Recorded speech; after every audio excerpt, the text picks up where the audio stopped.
Hi everyone, welcome to Global Online. So students, NTA UGC net paper 1 के final revision के लिए teaching and research aptitude का full syllabus revision session आज मैं आपके लिए लेकर आई हूं, जिसमें हम इन दोनों यूनिट्स के सबसे ज्यादा इंपॉर्टेंट और बार बार पूछे जाने वाले टॉपिक्स को ट्रिक्स के साथ याद करेंगे। मैं आपको 100% श्योरिटी देती हूँ कि अगर अभी भी आपने ये दोनों यूनिट्स नहीं पढ़ी हैं तो इस वीडियो को जरूर अच्छे से देखिएगा एंड इसके बाद आपको कहीं से भी कुछ और पढ़ने की जरूरत नहीं है। ये वो टॉपिक्स हैं जो कि बार-बार एग्जाम में पूछे जाते हैं, तो अगर अभी भी आप लोग 1 महीने में सिर्फ ये टॉपिक्स को अच्छे से पढ़ लेते हो, तो मैं आपको 100% श्योरिटी देती हूँ कि पेपर 1 में इज़िली 80 प्लस स्कोर किया जा सकता है। तो सबसे पहले हम देखेंगे टीचिंग का इंट्रोडक्शन यानी कि शिक्षण का परिचय। अभी जैसे मैं आप लोगों को पढ़ा रही हूँ, ये टीचिंग है। आप लोग मेरे वीडियो से, मेरे सेशन से कुछ सीख रहे हो, वो लर्निंग होती है। मेजर ऑब्जेक्टिव जो होता है टीचिंग का, वो लर्निंग को इफेक्टिव बनाना ही होता है। अब एक टीचर, एज अ टीचर आप लोगों की ये रिस्पॉन्सिबिलिटी होती है कि आप कुछ भी पढ़ा रहे हो, वो एक ऐसे लेवल पर पढ़ाओ, एक ऐसे तरीके से पढ़ाओ कि जो भी आपके स्टूडेंट्स हैं या जो भी आपके लर्नर्स हैं, वो उस चीज को अच्छे से समझ भी जाएं एंड एक्चुअल में एग्जामिनेशन के लिए वो चीजें इंपॉर्टेंट भी हो।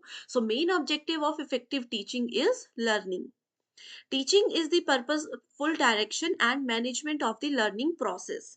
अब देखो, अब जैसे आप सभी मेरे सेशंस को देख रहे हो, इसके पीछे आपका और मेरा एक पर्पस है। ठीक है, कुछ उद्देश्य है। मेरा उद्देश्य ये है कि मुझे जितना भी नॉलेज है वो मैं आपके साथ शेयर करूं एंड आपका ये पर्पस है कि आप अपना जेआरएफ अचीव करो एंड एक प्रॉपर तरीके से मैनेज कर कर अगर हम टीचिंग लर्निंग प्रोसेस को पूरा करते हैं तो ही उस टीचिंग लर्निंग प्रोसेस को सक्सेसफुल माना जाता है। इसके साथ ही एग्जामिनेशन में टीचिंग से रिलेटेड कुछ डेफिनेशंस भी पूछी जाती हैं। जैसे कि एग्जांपल लेते हैं, प्रीवियस ईयर क्वेश्चन से ही पूछा गया था कि एपीजे अब्दुल कलाम एपीजे अब्दुल कलाम जो थे, उन्होंने टीचिंग के बारे में क्या कहा था? उन्होंने कहा था कि टीचिंग एक बहुत ही ज्यादा नोबल प्रोफेशन है, जो कि किसी भी स्टूडेंट की, किसी भी पर्सन के फ्यूचर को एक अच्छा कैरेक्टर देता है, एक अच्छी शेप में लेकर आता है, उनका कैलिबर बढ़ाने में मदद करता है। तो इस तरीके से आपको कुछ डेफिनेशंस दी हो सकती हैं एंड पूछा जा सकता है कि किन्होंने ये स्टेटमेंट कही थी। तो जब भी नोबल प्रोफेशन की बात आए जिससे कि एक पर्सन के फ्यूचर को हम बदल सके, वो कहा था एपीजे अब्दुल कलाम जी ने। ओके, इसी के साथ अब आता है नेक्स्ट पॉइंट, जिसमें कहा है teaching is a process of providing opportunities for students to produce relatively permanent change through engagement in experiences provided by the teachers. ठीक है, जो भी अपने एक्सपीरियंस से टीचर्स उनको चीजें देते हैं, नॉलेज देते हैं, स्टूडेंट्स कैसे उन सब चीज को इस्तेमाल करके अपने बिहेवियर में एक परमानेंट चेंज, एक पॉजिटिव चेंज ला सकते हैं। स्टूडेंट्स, अगर अभी भी आपने पेपर 1 की रिवीजन नहीं की है तो आपके लिए क्विक रिवीजन क्वेश्चन बैंक हम लेकर आए हैं, जहां पर आपको अपडेटेड एमसीक्यूज हम प्रोवाइड करवाते हैं। आप सभी को ये तो पता ही होगा कि 2021 के बाद एग्जामिनेशन का कितना पैटर्न चेंज हो गया है, लेकिन अभी तक यानी कि जून 2023 तक एनटीए वही सवालों को बार-बार पूछ रहा है। इसीलिए इस क्वेश्चन सीरीज में हम 2021 से लेकर के जून 2023 तक के सभी क्वेश्चंस, लगभग 90 से भी ज्यादा शिफ्ट के क्वेश्चंस आपके लिए लेकर आए हैं, वो भी यूनिट वाइज सॉल्यूशन के साथ। यानी कि यहाँ पर हर एक यूनिट के 500 से ज्यादा क्वेश्चंस आपको मिल जाएंगे। यहाँ पर आपको लगभग 100 क्वेश्चंस पढ़ने के बाद ही एक चीज बिल्कुल क्लियर हो जाएगी कि वही क्वेश्चंस, वही पैटर्न, वही चीजें बार बार एग्जाम में घुमा फिरा करके पूछी जाती हैं। अगर आप लोग इन क्वेश्चंस को भी, हर एक यूनिट के लगभग 200 क्वेश्चंस भी अभी एग्जाम से पहले अगर पढ़ लेते हो ना, तो आपको कोई नहीं रोक सकता पेपर 1 में 80 प्लस स्कोर करने में। साथ आपको शॉर्ट नोट्स और मोस्ट रिपीटेड एमसीक्यूज भी हम देते हैं। ये हम इसे as it is questions exam में आएंगे ही। गिवन नंबर्स पर कांटेक्ट करके आप इसको जरूर ज्वाइन कर लीजिए एंड इसके लिए सिर्फ एक ही बार फीस देनी होगी, 699। इसके बाद एक जो नेक्स्ट नया कॉन्सेप्ट आया है वो है एजुकेशन से रिलेटेड। एजुकेशन को लेकर के कौन से फिलोसोफर ने क्या बातें कही थी, ये बहुत बार एग्जाम में आता है। जैसे कि स्वामी विवेकानंद जी ने कहा था, education is the manifestation of perfection already in man. अब देखो, किसी पर्सन में, आप कोई पर्सन है, अगर आप में कोई एक कला है, आप में कोई गुण है, कोई टैलेंट है, अब उस टैलेंट को एक अच्छे तरीके से प्रेज़ेंट कैसे किया जाए, सबके सामने कैसे लाया जाए, या किसी पर्सन को खुद भी नहीं पता होता कि मुझ में ये गुण है, ये टैलेंट है। ये सब चीज़ें सामने लाने में मदद करती है एजुकेशन। तो ये एक मैनिफेस्टेशन होता है of perfection already in man. दूसरा है एरिस्टोटल, खास तौर पर अगर आप इंग्लिश लिटरेचर के स्टूडेंट्स हो तो एरिस्टोटल की बहुत सी डेफिनेशंस आपको पता होनी चाहिए। इसमें इन्होंने कहा है कि creation of a sound mind in a sound body, स्वस्थ शरीर में स्वस्थ मस्तिष्क का निर्माण करना ही एजुकेशन होता है। जॉन डेव्यू ने कहा था, education is the power by which man is able to control his environment and fulfil his possibilities. अब देखो, सिंपल सी लैंग्वेज में मैं चीजें बताती हूँ आपको। आपके सामने एक एजुकेटेड पर्सन है और एक अनएजुकेटेड पर्सन है। आप दोनों पर्सन को सेम टास्क दे रहे हो सकता है जो कम एजुकेटेड है या अनएजुकेटेड लोग हैं वो भी उस टास्क को पूरा कर लें, लेकिन उनका किसी चीज को प्रेजेंट करने का तरीका क्या हो सकता है, किसी चीज से डील करने का तरीका क्या हो सकता है, ये बहुत डिफरेंट होता है। तो इसीलिए एजुकेशन बहुत ज्यादा इंपॉर्टेंट भी है, एंड बहुत से फिलोसोफर्स ने एजुकेशन की अलग अलग डेफिनेशंस भी दी हुई हैं। स्वामी विवेकानंद की एक और डेफिनेशन ये भी है कि he defines education is the manifestation. ठीक है, ये जो मैंने आपको बताया ये बहुत बार एग्जाम में आया है कि manifestation of perfection already in man. Okay, इसी के साथ अब बात करते हैं तीसरे इंपॉर्टेंट टॉपिक की, जिसका नाम है major philosophies and approaches in education. ये टॉपिक आपको सिलेबस में नहीं मिलेगा, लेकिन इसमें से श्योर क्वेश्चंस आते ही हैं। तो सबसे पहला है three bases of education. So education के थ्री बेसिस होते हैं। तीन चीजों पर एजुकेशन निर्भर करता है। पहला है फिलॉसफी, दूसरा है साइकोलॉजी, साइकोलॉजी, ठीक है, और तीसरा आ जाता है हमारे पास सोशल नीड्स। सोशल नीड्स, ये तीन चीजों पर एजुकेशन निर्भर होती है। इसमें सबसे पहले फिलॉसफी हमें बताती है कि वाई।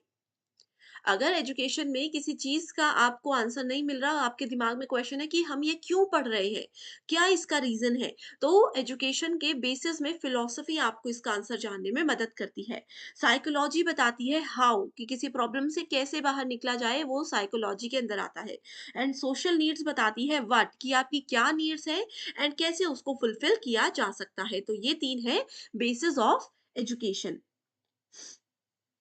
ओके, इसके बाद यहाँ पर स्टूडेंट्स एक और क्वेश्चन एग्जाम में आता है कि फादर ऑफ एजुकेशन किसको कहा गया है। ये क्वेश्चन बहुत बार एग्जाम में आया है, इसका आंसर मुझे कमेंट करके बताइए। अगर नहीं पता है तो भी मुझे बता दीजिएगा, मैं आपका रिप्लाई कमेंट में ही कर दूंगी, ठीक है। अगला है आइडियलिज्म। आइडियलिज्म को बोला जाता है आदर्शवाद। ओके, आदर्शवाद हमें ये बोलता है कि जो भी गॉड होता है, कई लोग आपने देखे होंगे ना, वो आदर्शवादी होते हैं। उनका कहना होता है कि जो हमारे स्पिरिचुअलिज्म वाली चीजें होती है, जो हमारे भगवान के द्वारा कही गई बातें हैं, गीता में कही गई बातें हैं, सिर्फ वही सत्य है।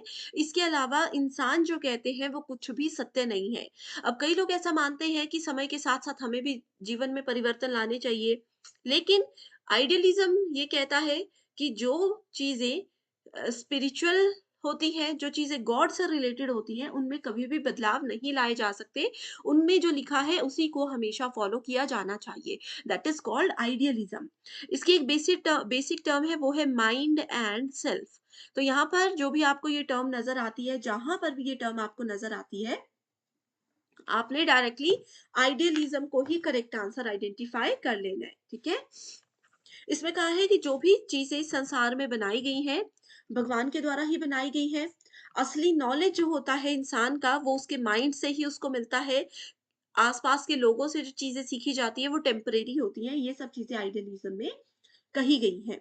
एंड आइडियलिज्म के बारे में किस किस ने कहा है, तो इसके बारे में सबसे पहले तो प्लेटो ने भी डेफिनेशंस दी थी। ये एक फिलोसोफर का नाम है। इसके बाद स्वामी दयानंद दयानंद जी है, स्वामी विवेकानंद जी है, और श्री अरविंदो है। ये सब आइडियलिज्म के मेन प्रोपोनेंट थे। इनका नाम एग्जाम में जरूर पूछे जाते हैं। और साथ में इन सब का ये मानना था कि हमारी जो स्पिरिचुअल बुक्स होती हैं, उनमें जो भी चीज़ें कही है वो निरपेक्ष है, यानी कि एब्सोल्यूट है और बिल्कुल इटर्नल है और अनचेंजिंग है, जिनको किसी भी हालत में कोई भी इंसान बदल नहीं सकता। एंड एजुकेशन के साथ अगर इसको रिलेट करने की बात की जाए, तो इसमें कहा जाता है कि इसमें हमेशा मॉरल एंड वैल्यू एजुकेशन पर ही ध्यान दिया जाता था कि किस पर्सन के लिए कौन सी चीज़ एक्चुअल में इम्पोर्टेंट थी, वो चीज़ें यहाँ पर सिखाई जाती थी। सो ये जितने भी पॉइंट्स मैंने बताए, ये प्रीवियस ईयर क्वेश्चन से ही लेकर आई हूँ, ठीक है? इसके बाद अगला आ जाता है नेचुरलिज्म यानी कि प्रकृतिवाद। नेचुरलिज्म आइडियलिज्म का बिल्कुल ऑपोजिट है। ये कहता है कि nature alone represents the entire reality. Environment से ही हम सीखते हैं, हमारे आसपास के जो लोग हैं उन्हीं से हम सीखते हैं, उनका जो बिहेवियर है, उनका जो तरीका है, वही एक इंसान फॉलो करता है। Education should be according to nature of child. ये भी इसमें कहा गया है कि एक पर्सन का, अब कोई बच्चा है, हमें पता है, बचपन से पता चल जाता है कि किस बच्चे की कितनी कैपेबिलिटीज है सीखने की। तो उनकी कैपेबिलिटीज, उनके नेचर, उनके इंटरेस्ट के अकॉर्डिंग ही उनको उस लेवल पर सिखाया जाना चाहिए, ये नेचुरलिज्म बोलता है। प्रेग्मेटिज्म का मतलब होता है लर्निंग बाय डूइंग, प्रैक्टिस। प्रेग्मेटिज्म को प्रैक्टिस से ज़रूर याद रख सकते हो। इसका मतलब मैंने अब बताया, लर्निंग बाय डूइंग। ये as it is question exam में ना जाने कितनी बार आया है, ठीक है? कि जितनी ज़्यादा आप किसी चीज़ की प्रैक्टिस करते हो, जितना ज़्यादा उसको एक्शन में लेकर आते हो, प्रैक्टिकल करते हो, उतना ज़्यादा आप ईज़िली अच्छे से चीज़ों को समझ सकते हो। अब जैसे अगर आप डॉक्टर बनना चाहते हो, डॉक्टर छोड़ो, अब आप नेट सेट एग्जाम दे रहे हो, आप सभी असिस्टेंट प्रोफेसर बनना चाहते हो, ठीक है? टीचिंग फील्ड में जाना चाहते हो, तो आपको जितना मर्ज़ी नॉलेज हो, चाहे जितने मर्ज़ी अच्छे मार्क्स से आपने एग्जाम क्वालीफाई किया है, अगर आप लोग अपनी टीचिंग स्किल्स पर फोकस नहीं करोगे, अपनी टीचिंग को अच्छे से प्रैक्टिस नहीं करोगे, तो क्या वो सक्सेसफुल टीचर आप बन पाओगे? नहीं बन पाओगे। तो इसीलिए प्रेग्मेटिज्म बहुत ज़्यादा इंपॉर्टेंट होता है। अगला है कंस्ट्रक्टिविज्म।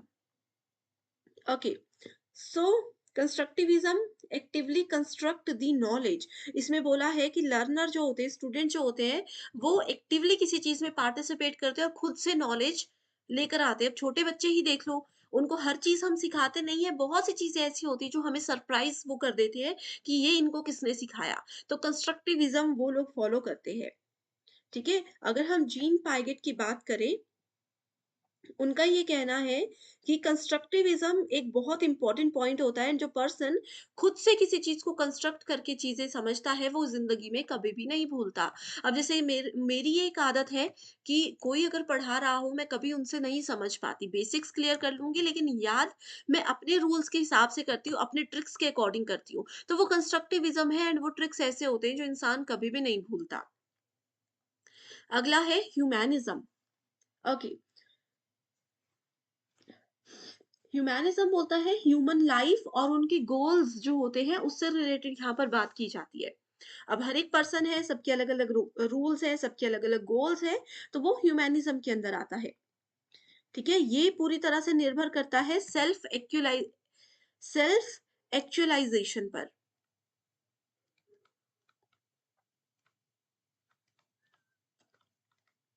पूरी तरह से सेल्फ एक्चुअलाइजेशन पर ये निर्भर करता है।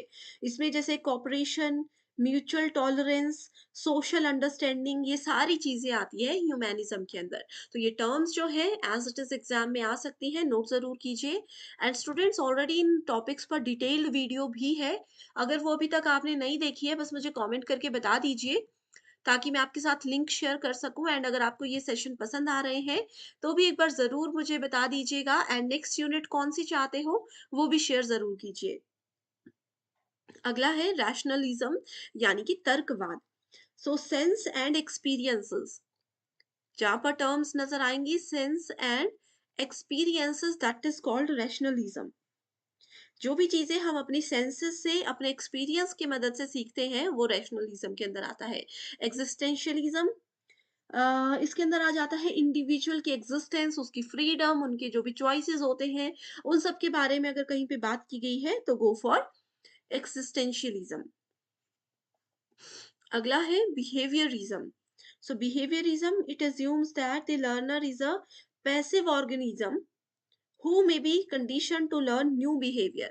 अब देखो, आपका बेसिक बिहेवियर जो होता है किसी पर्सन का वो कोई नहीं बदल सकता। लेकिन फिर भी आप अगर किसी पर्सन के साथ रोज़ मिलते हो, पूरा-पूरा दिन साथ रहते हो, तो उनकी कुछ ना कुछ आदतें आपके अंदर आ ही जाती हैं।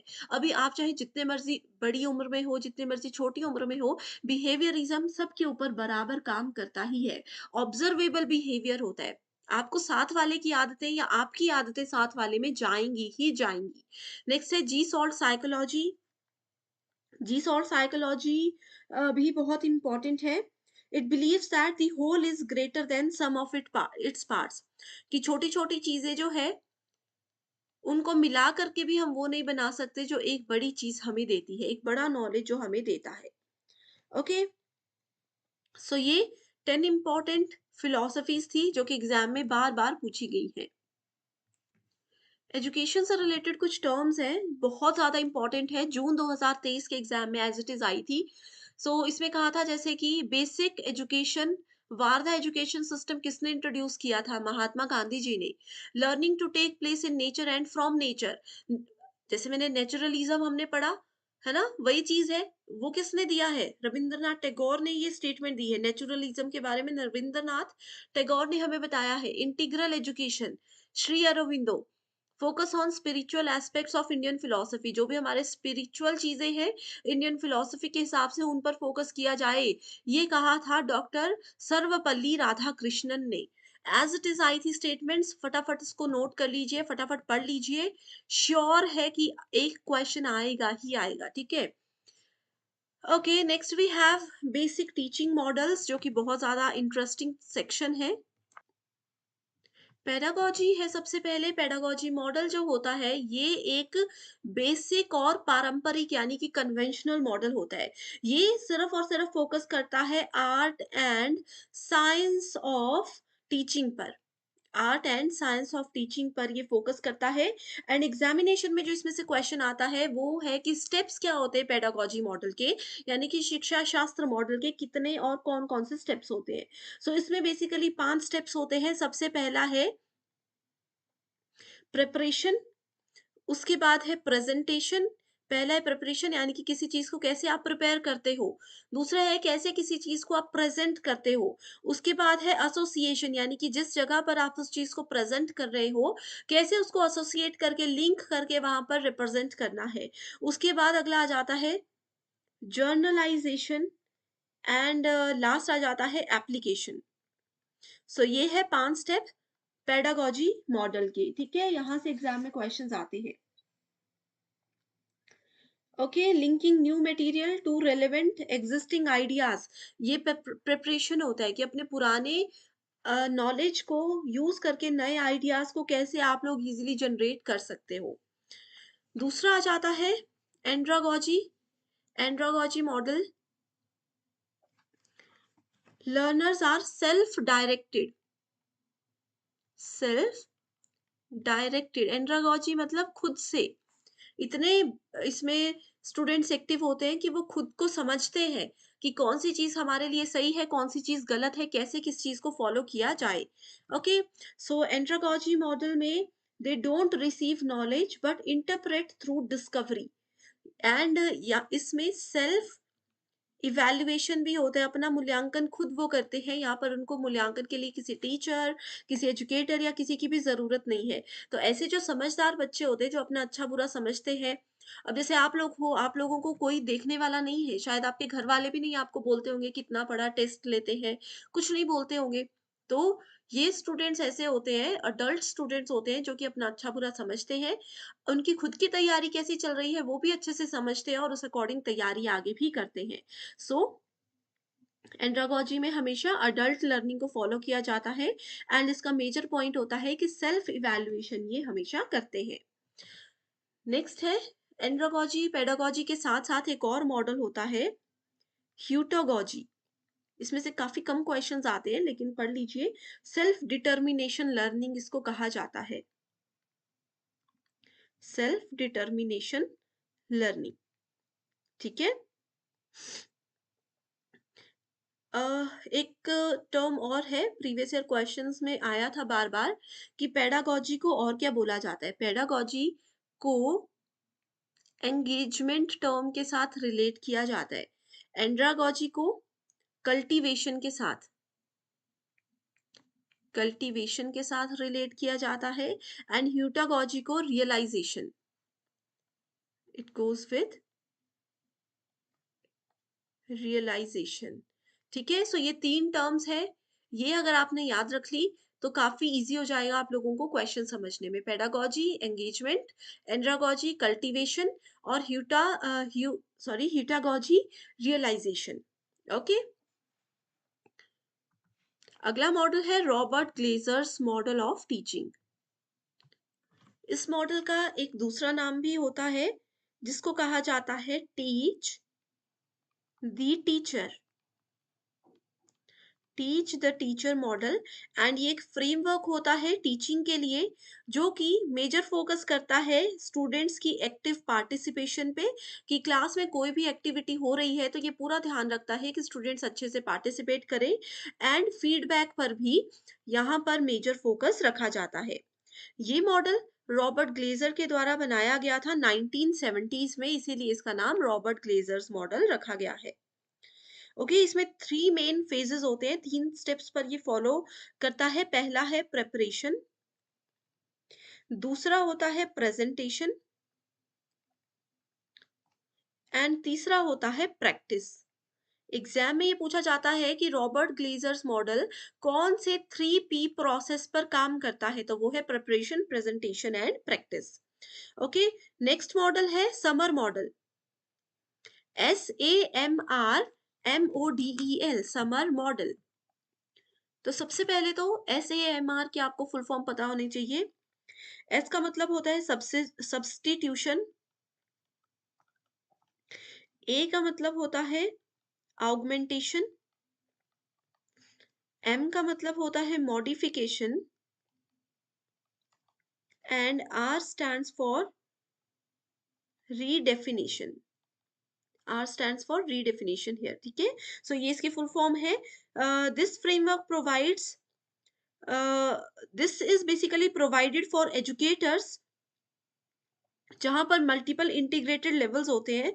एंड ये चीज का ध्यान रखा जाता है कि जितने भी इंटीग्रेटेड लेवल्स होते हैं इन पर अच्छे से क्लासरूम में फोकस किया जाए। ठीक है, सो एग्जाम में सिर्फ इसकी फुल फॉर्म ही पहले पूछी जा सकती है, इससे ज्यादा कुछ नहीं पूछा जाता। सब्स्टिट्यूशन में बेसिकली फोकस किया जाता है कि यहाँ पर कैसे हम लोग टेक्नोलॉजी का यूज करें। Technology here acts as a direct tool substitute with no functional change, जैसे कि गूगल अर्थ, ये सब चीजों को हम यूज करते हैं। ऑगमेंटेशन होता है, यहाँ पर टेक्नोलॉजी का यूज किया जाता है एज डायरेक्ट टूल सब्स्टिट्यूट। ठीक है, ये होता है डायरेक्ट टूल सब्स्टिट्यूट, यहाँ पर भी डायरेक्ट टूल सब्स्टिट्यूट के रूप में यूज किया जाता है, स्पेशली फॉर फंक्शनल इम्प्रूवमेंट्स। उसके बाद आता है मॉडिफिकेशन, यहाँ पर टेक्नोलॉजी को अलाउ किया जाता है फॉर टास्क रीडिजाइन, किसी भी टास्क को वापस चेंज करना चाहते हैं, रीडिजाइन करना चाहते हैं तो मॉडिफिकेशन यूज होता है। एंड रीडेफिनेशन हमें कहता है कि इस केस में, इस स्टेप में टेक्नोलॉजी को हम परमिशन देते हैं for the creation of new task, and previously in incompleted task को भी कंप्लीट किया जाता है और न्यू टास्क को भी यहाँ पर क्रिएट किया जाता है। ओके, इसके अगला मॉडल है मेरिल्स प्रिंसिपल ऑफ इंस्ट्रक्शन। सो ये जो टास्क होता है, सॉरी, ये जो प्रिंसिपल हो, इसके अंदर 5 चीजें आ जाती है। ठीक है, सबसे पहला है कि ये टास्क सेंटर्ड होता है,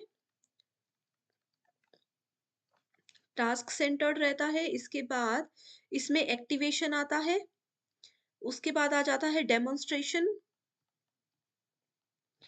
then we have application and integration.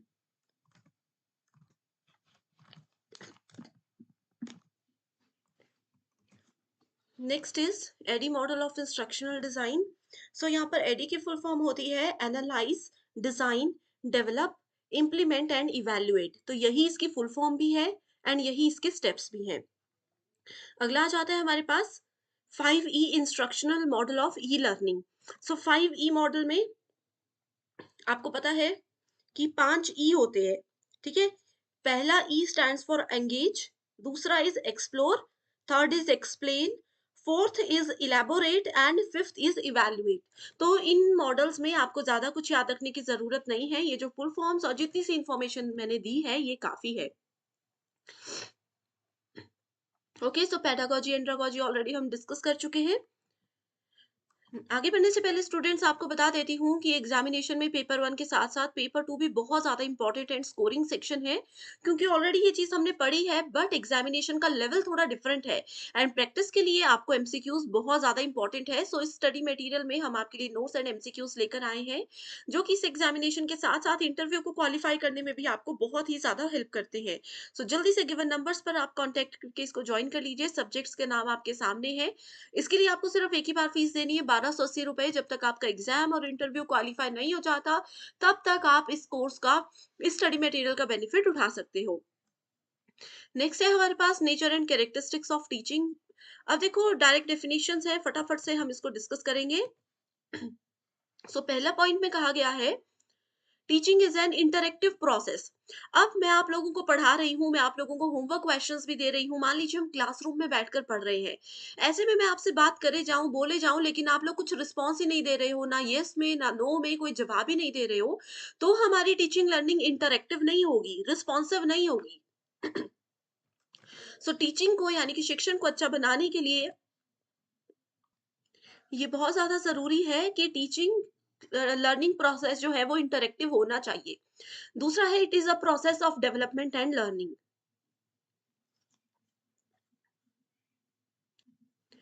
अब ऐसे में क्या हो रहा है, मैं आप लोगों को कुछ पढ़ा रही हूँ, टीचिंग चल रही है, आप लोगों की डेवलपमेंट भी हो रही है, कुछ नया भी सीख रहे हो और लर्न भी कर रहे हो। Next point is teaching causes a change in behaviour. अब मैं आपको कुछ पढ़ा रही हूँ, ऐसा नहीं है कि आप एकदम से ही एक क्लास के बाद ही बिहेवियर चेंज हो जाएगा, लेकिन अगर अगर अच्छी टीचिंग आपके साथ हो रही है, आप एक अच्छे लर्नर हो, अच्छे से चीजों को समझ रहे हो, तो आपके बिहेवियर में चेंज होना भी निश्चित है। एक पॉजिटिव चेंज की यहाँ पर बात हो रही है। टीचिंग एक कला है, साथ ही एक विज्ञान भी है। अब किसी पर्सन को नॉलेज बहुत ज्यादा है लेकिन वो अपनी बात प्रेजेंट नहीं कर पा रहा, वो अपना नॉलेज बच्चों के साथ शेयर करके उनको चीजें नहीं समझा पा रहे, तो इसका मतलब है कि वो टीचिंग बेस्ट नहीं है, क्योंकि उनके पास टीचिंग का आर्ट नहीं है। और साइंस इसमें ये कहता है कि किस लेवल के स्टूडेंट्स को आप क्या पढ़ा रहे हो, वो बहुत ज्यादा इंपॉर्टेंट है। अगर छोटे बच्चों को मैं इतनी फास्ट, इतनी ज्यादा जल्दी जल्दी कुछ चीजें पढ़ाऊं, तो वो समझ पाएंगे? नहीं समझ पाएंगे। ठीक है, एंड आप लोगों को इतने बड़े जो यूजीसी नेट और सेट एग्जाम की तैयारी कर रहे स्टूडेंट्स हैं, आप लोगों को अगर मैं बिल्कुल छोटे बच्चों की तरह एक-एक चीज़ बोर्ड पे लिख कर पढ़ाऊँ, तो वो भी एक गलत तरीका हो जाएगा पढ़ाने का। सो इसीलिए टीचिंग को आर्ट और साइंस कहा गया है।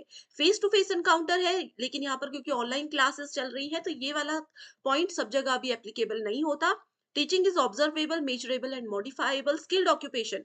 किसी पर्सन के पास टीचिंग का स्किल होना बहुत ज़रूरी है। कैसे बात प्रेज़ेंट करनी है, कई लोगों को शौक भी होता है, नॉलेज भी होता है, टीचिंग स्किल्स भी होती है, लेकिन और भी बहुत सी चीजें हो जाती हैं।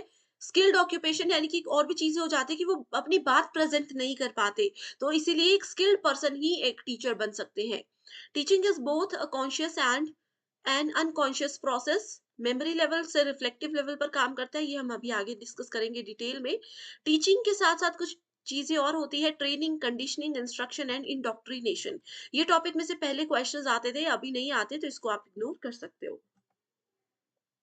सो लेवल होते हैं टीचिंग के 3। ठीक है, स्मृति स्तर का शिक्षण जिसको मेमोरी लेवल ऑफ टीचिंग बोला जाता है। दूसरा है बोध स्तर का शिक्षण, जिसको कि अंडरस्टैंडिंग लेवल ऑफ टीचिंग कहा जाता है। और अगला है चिंतन, जिसको कि रिफ्लेक्टिव लेवल ऑफ टीचिंग कहा जाता है। सो ये 3 लेवल्स बहुत इंपॉर्टेंट होते हैं। अब देखो, इस टेबल को याद रख लो, सारे क्वेश्चंस इजीली सॉल्व हो जाएंगे। सो मेमोरी लेवल सबसे लोवेस्ट लेवल होता है, सबसे छोटा लेवल होता है, जिससे छोटे बच्चों को रोट लर्निंग करवाई जाती है, रट्टा मारकर चीजें पढ़ाई जाती हैं।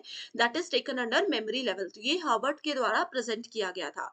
रोट लर्निंग होती है, बच्चे को हम बोलेंगे ए फॉर एप्पल, तो वो रट्टा मारकर ए फॉर एप्पल याद रख लेंगे, उनको शायद पता भी नहीं होगा कि एप्पल होता क्या है, क्या उसका यूज है, तो वो थॉटलेस होती है। ओरल और रिटन टेस्ट इसमें लिए जाते हैं, लोअर क्लासेस में होते हैं, टीचर सेंटर्ड होते हैं, जो टीचर पढ़ाना चाहें, जैसे टीचर पढ़ाना चाहें, क्योंकि बच्चे को इस लेवल पर कुछ भी पता नहीं होता है। Next is understanding level of teacher teaching, ये मिडल लेवल होता है टीचिंग का, जिसको कि मॉरिसन के द्वारा प्रेजेंट किया गया था। ये थॉटफुल होता है। Mastery of subjects by developing understanding. ठीक है, यहाँ पर क्या था, जैसे बच्चे को एबीसीडी सिखाई गई फटाफट से, यहाँ पर बच्चों को एबीसीडी का मीनिंग बताया जाएगा कि ए फॉर एप्पल होता है, एप्पल एक फ्रूट होता है, इसको खाया जाता है। तो अंडरस्टैंडिंग लेवल में मेमोरी लेवल के नॉलेज को एक अपर लेवल पर ले जाकर चीजों को डिटेल में एक्सप्लेन किया जाता है। इसमें बच्चे थोड़ा बहुत चीजों को सोचना समझना शुरू कर देते हैं, लेकिन फिर भी ये टीचर सेंटर्ड ही होता है, क्योंकि इसमें बच्चे अपने आप से कुछ नहीं सीखते, जो टीचर करवाएंगे, जो टीचर समझाएंगे वही रहता है।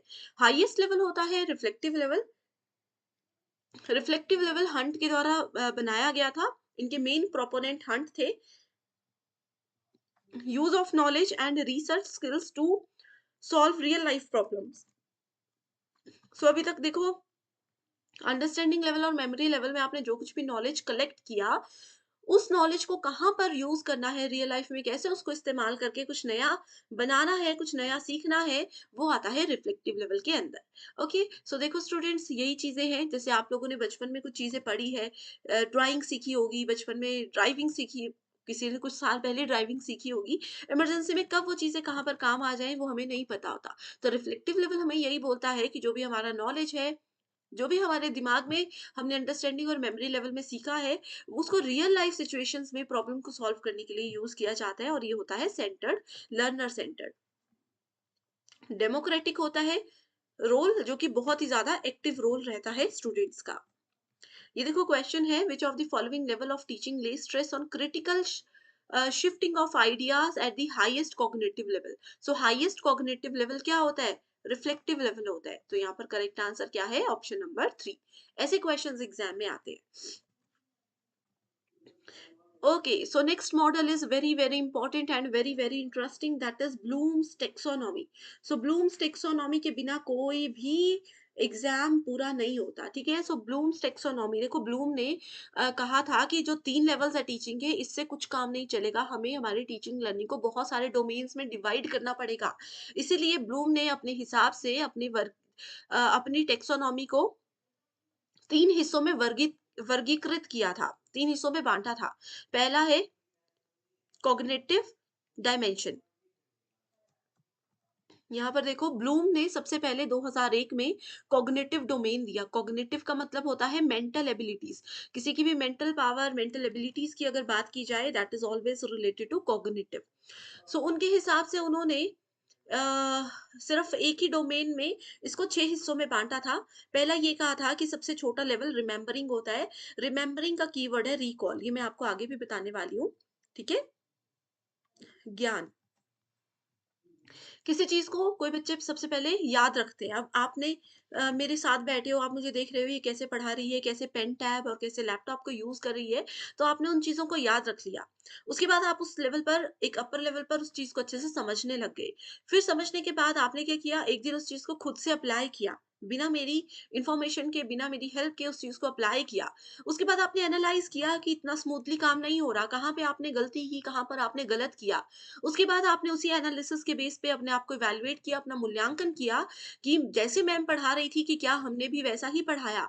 जैसे वो स्मूथली अपना लैपटॉप, अपना पेन टैब रन कर रहे थे, क्या हमने भी वैसा ही किया? तो इवैल्यूएटिंग के अंदर आता है, लास्ट में उन्होंने ये सभी पुराने नॉलेज को इस्तेमाल करके कुछ नया क्रिएट किया, that is called Bloom's taxonomy. So ये 6 फेजेस होते हैं। इसका सीक्वेंस याद रखना, एग्जाम में आपको ये ऐसे दिए होंगे, आपको अरेंज करना होगा। तो ब्लूम्स का कॉग्निटिव डोमेन ये था, लेकिन कुछ साल के बाद ब्लूम को लगा कि अभी कॉग्निटिव डोमेन को रिवाइज करने की जरूरत है, तो उन्होंने उसको रिवाइज भी कर दिया। आप इसको यहाँ पर एज इट इज पढ़ सकते हो। दूसरा डोमेन है ब्लूम का, वो है साइकोमोटर। इसमें पहला फेज है इमिटेशन, बेसिक लेवल की, कैसे आप किसी को देख देख के सीखते हो, फिर खुद से करने की कोशिश करते हो, उसमें आप थोड़े प्रोएक्टिव हो जाते हो। फिर आर्टिकुलेशन और नेचुरलाइजेशन, लास्ट में वो चीज इतने प्रैक्टिस आप कर लेते हो कि नेचुरली आपके अंदर आ जाती है। आप उसमें इतने प्रैक्टिस करते हो कि आपको, देखो, शुरू में जब आप लैपटॉप चलाना सीख रहे होंगे, गाड़ी चलाना सीख रहे होंगे, तो आपने अ, थोड़ा संभल-संभल कर काम किया होगा। अब आपका इतना नेचुरली वो चीज़ आप में आ चुकी है कि आप कब ब्रेक लगा रहे हो, ऑटोमैटिकली आप गियर चेंज कर रहे हो, वो ये सब ब्लूम के हिसाब से है। कि टीचिंग लर्निंग को ऐसे फेजेस में डिवाइड किया जाता है। और तीसरा है अफेक्टिव डोमेन, रिसीविंग फिनोमिना, पहले हम किसी चीज को रिसीव करते हैं, ज्ञान को प्राप्त करते हैं, फिर रिस्पॉन्ड करते हैं कि ये इंफॉर्मेटिव है या नहीं, फिर उसकी वैल्यू जानते हैं, उसको ऑर्गेनाइज करते हैं, फिर उसको इंटरनलाइज करते हैं, यानी कि उसको अपनाते हैं। ये ऑलरेडी चीजें डिटेल में, बहुत ही ज्यादा डिटेल में हमने डिस्कस की है, लिंक आपको मिल जाएगा।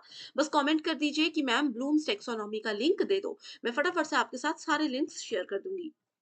हिंदी मीडियम स्टूडेंट्स के लिए भी सेम चीजें हैं। यहाँ पर पहला लेवल है ज्ञान, और ये सब देख सकते हो। कुछ कीवर्ड्स हैं, जैसे कि अगर हम रिमेम्बरिंग की बात करें, रिमेम्बरिंग में जहां पर आपको डिफाइन, आइडेंटिफाई, नेम, रिकॉल, ये सारे कीवर्ड्स नजर आए, मतलब कि रिमेम्बरिंग कॉग्निटिव डोमेन में, रिमेम्बरिंग लेवल पर हम अभी बात कर रहे हैं। अगर आपको किसी एग्जाम्पल में कहा है कि एबीसी नाम की किसी लड़की ने अपना जो है आईडी और ये सब चीजें वेरीफाई करवाई, मतलब कि इवेल्युएटिंग फेज की बात की जा रही है, तो हिंदी मीडियम में यहाँ पर देख सकते हो, बहुत इंपॉर्टेंट है ये चार्ट, इसको एज इट इज नोट जरूर कीजिए।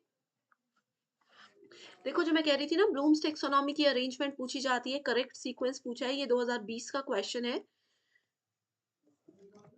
ठीक है, सो देखो क्या आता है, सबसे पहले रिसीव करते हैं हम, फिर रिस्पॉन्ड करते हैं, फिर वैल्यू, फिर ऑर्गेनाइजेशन, फिर कैरेक्टराइजेशन। देखो क्या है करेक्ट आंसर। ठीक है, इसका करेक्ट आंसर खुद से ढूंढकर मुझे रिप्लाई कमेंट में चाहिए ही चाहिए। स्टूडेंट्स, अगर आपको लग रहा है कि ये सेशन बहुत ज्यादा फास्ट हो रहा है, थोड़ा सा स्लो मुझे करना चाहिए, तो भी आप मुझे कमेंट करके एक बार जरूर बताइए। आपके सजेशंस को जरूर फॉलो किया जाएगा। एंड नेक्स्ट यूनिट कौन सी चाहिए वो भी बता दीजिए। नेक्स्ट है हमारे पास गैगनीज टेक्सोनॉमी। गैगनीज एक एजुकेशनल साइकोलॉजिस्ट थे, जिन्होंने कहा कि सिर्फ 3 लेवल से काम नहीं चलेगा, हमें एजुकेशन को रिप्रेजेंट करने के लिए कम से कम 9 स्टेप्स को फॉलो करना चाहिए। तो वो 9 स्टेप्स एग्जाम में पूछे जाते हैं। पहला है gain the attention of the learners. एक अच्छा टीचर बनने के लिए, खासतौर पर छोटे बच्चों की अगर यहाँ पर बात की जा रही हो, एक अच्छा टीचर बनने के लिए आपको सबसे पहले अपने स्टूडेंट्स का ध्यान अपनी तरफ लाना है। Inform learners of the objective, कि आज हम कक्षा में क्या पढ़ने वाले हैं वो उनको बताओ। कल की क्लास में हमने क्या पढ़ा था वो पहले डिस्कस करेंगे थोड़ा सा, और आगे की क्लास में हम क्या पढ़ेंगे उस चीज को थोड़े से शॉर्ट में बताने का। ठीक है। फोर्थ स्टेप में कहा है कि प्रेजेंट द कंटेंट। अब यहाँ से आप अपनी क्लास को शुरू करो।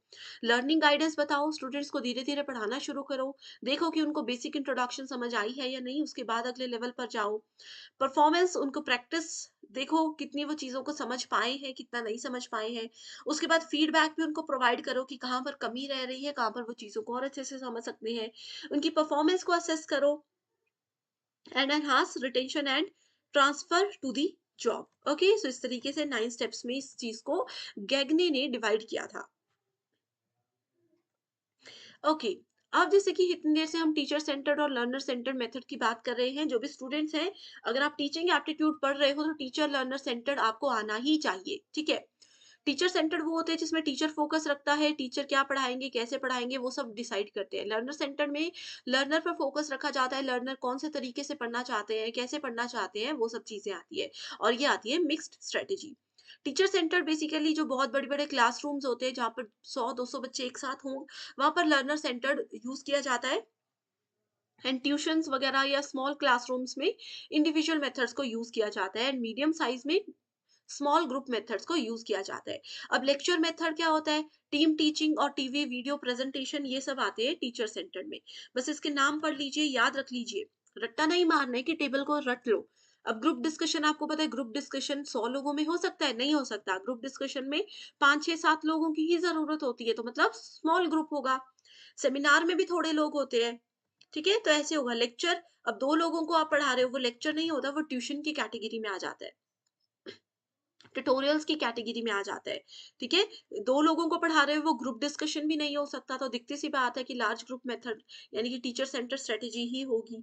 ठीक है, तो इस तरीके से आप लोग, जैसे प्रोजेक्ट दिए जाते हैं, हर एक बच्चे को इंडिविजुअल प्रोजेक्ट दिए जाते हैं ना, तो दिखती सी बात है कि ये लर्नर सेंटर्ड ही होगा, बच्चा अपने अकॉर्डिंग करेगा। असाइनमेंट हर एक बच्चा अपनी खुद बनाता है, तो इसीलिए ये लर्नर सेंटर स्ट्रेटेजी है। तो अच्छे से एक एक पॉइंट को पढ़िए, वीडियो को पॉज करके देखिए, तभी आपको चीजें क्लियर हो जाएंगी। ओके, पुराना तरीका होता है, पारंपरिक तरीका होता है शिक्षण। उसको टीचर सेंटर कहते हैं। इसमें टीचर एक्टिव होते हैं, लेकिन बच्चे ऐसे हैं कि बस बैठे हैं, सुन रहे हैं, पढ़ रहे हैं, टीचर को कोई मतलब नहीं होते। टीचर आते हैं, क्लास में पढ़ाते हैं और चले जाते हैं। ना वो स्टूडेंट से पूछेंगे समझ आया नहीं, ना वो स्टूडेंट्स को पूछेंगे इंटरेस्ट है क्लास में या नहीं। फ्लेक्सिबिलिटी नहीं होती, स्टूडेंट्स में भी इतनी पावर नहीं होती कि वो बच्चों को पूछ सके। कोई ग्रुप एक्टिविटी नहीं है, एक टीचर है, क्लास में आ रहे हैं, पढ़ा रहे हैं और चले जा रहे हैं। पारंपरिक तरीका, वन वे कम्युनिकेशन, क्योंकि यहाँ पर सिर्फ टीचर बोलते हैं, स्टूडेंट्स नहीं। लेक्चर, टीम टीचिंग, ये सब इसके अंदर आता है। लर्नर सेंटर्ड मेथड मॉडर्न होता है, जिसमें स्टूडेंट्स बहुत एक्टिव होते हैं। आजकल के स्टूडेंट्स इतने एक्टिव है कि अगर आपको उनको टीचर का पढ़ाने का तरीका समझ नहीं आ रहा, तो वो सामने से भी पूछ लेते हैं कि अपना तरीका थोड़ा-सा चेंज कीजिए। या टीचर्स भी उनको सामने से पूछते हैं कि कोई दिक्कत है मेरे पढ़ाने के तरीके में, मेरी स्पीड में, तो आप बता सकते हो। जैसे मैं आपसे पूछ रही हूँ कि अगर किसी स्टूडेंट को लग रहा है कि सेशन बहुत ज़्यादा फास्ट जा रहा है, वैसे तो ये रिविज़न सेशन है, इसकी स्पीड इतनी ही होनी चाहिए क्योंकि 60 मिनट्स में आपको रिविज़न करना है, एग्ज़ाम से पहले हेल्प रहेगी, तो इसीलिए ये चीज़ें बहुत इम्पोर्टेंट है। Learner centered teaching means, it means what? It means learners are given an opportunity to construct knowledge and teacher is a guide in the learning process. Learner centered में टीचर उनकी help नहीं करते, पूरा काम करके नहीं देते, सिर्फ गाइड कर सकते हैं। जैसे आप लोग अगर पीएचडी करने जाओगे, रिसर्च आपको खुद करनी है, सिर्फ आपके जो टीचर हैं वो आपको गाइड करेंगे, थोड़ा थोड़ा आपको बताएंगे कि कहाँ पर चीजों पर ध्यान देना है। ओके,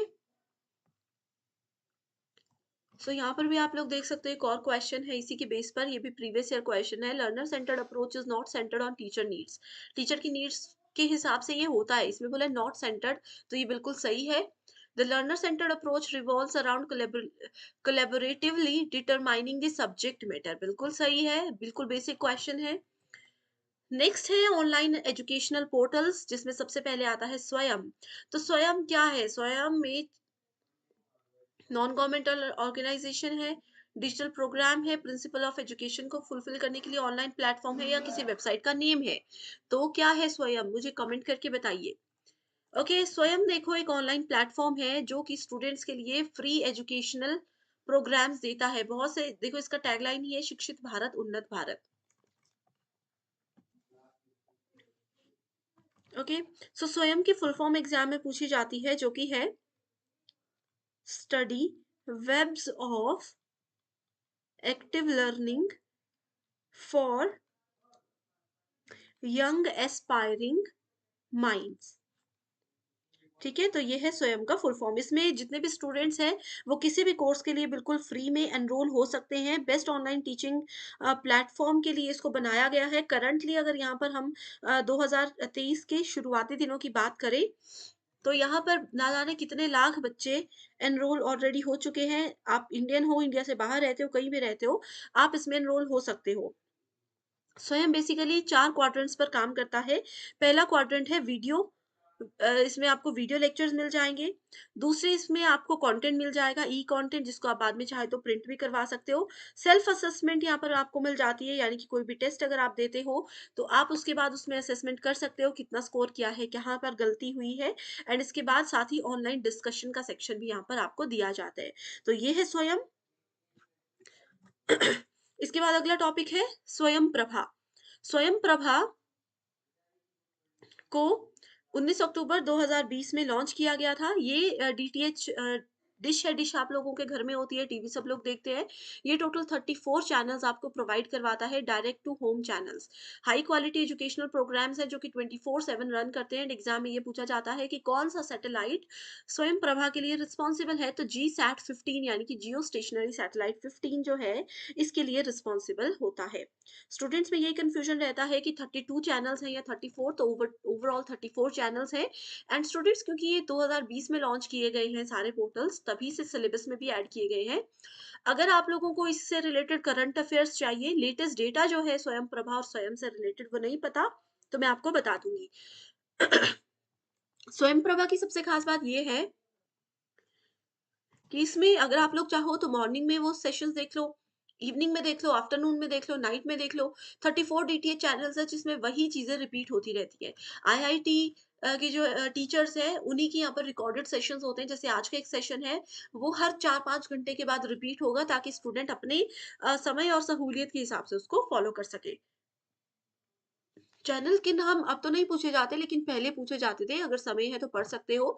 जैसे इसमें चैनल नंबर 1 है वागीश, चैनल नंबर 2 है संस्कृति, चैनल नंबर 3 है प्रबोध, ठीक है? किसके द्वारा इसको हैंडल किया गया है? जैसे ईएमआरसी जोधपुर, ऐसे जामिया मिलिया जो यूनिवर्सिटी है, वो कौन-सा चैनल हैंडल करती है? वो करती है चैनल नंबर 5, जिसका नाम है प्रबंधन। एंड ये basically social science, management, library science, information and इससे रिलेटेड जो सब्जेक्ट्स हैं, उसको यहाँ पर पढ़ाया जाता है। ठीक है? आईआईटी दिल्ली कौन से चैनल को हैंडल करती है? तो वो है चैनल नंबर 12 नेपटेल, चैनल नंबर 14 नेपटेल। यहाँ पर देख सकते हो इंजीनियरिंग से रिलेटेड कोर्सेज़ आईआईटी के द्वारा बताए जाते हैं। नेक्स्ट है यूजीसी मूक, ये भी एक स्वयं का ही वर्टिकल है। मूक की फुल फॉर्म है मैसिव ओपन ऑनलाइन कोर्सेज। ये भी आपको बेस्ट फ्री ऑनलाइन एजुकेशन देता है, बेस्ट फ्री कोर्सेज प्रोवाइड करवाता है, जिसमें अभी तक काफी सारे स्टूडेंट्स ऑलरेडी एनरोल हो चुके हैं। अब देखो लर्नर्स की कुछ विशेषताएं होती हैं और कुछ कमियां भी होती है जो कि एग्जामिनेशन के लिए इंपॉर्टेंट है।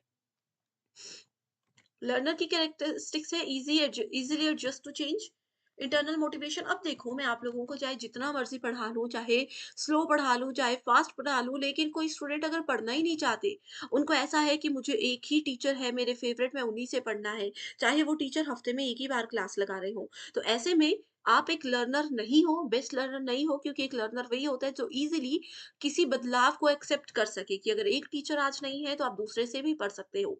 इंटरनल मोटिवेशन होना ज़रूरी है, अगर स्टूडेंट खुद से ही इंटरेस्टेड नहीं है पढ़ने में, तो उसको कोई भी पढ़ा नहीं सकता।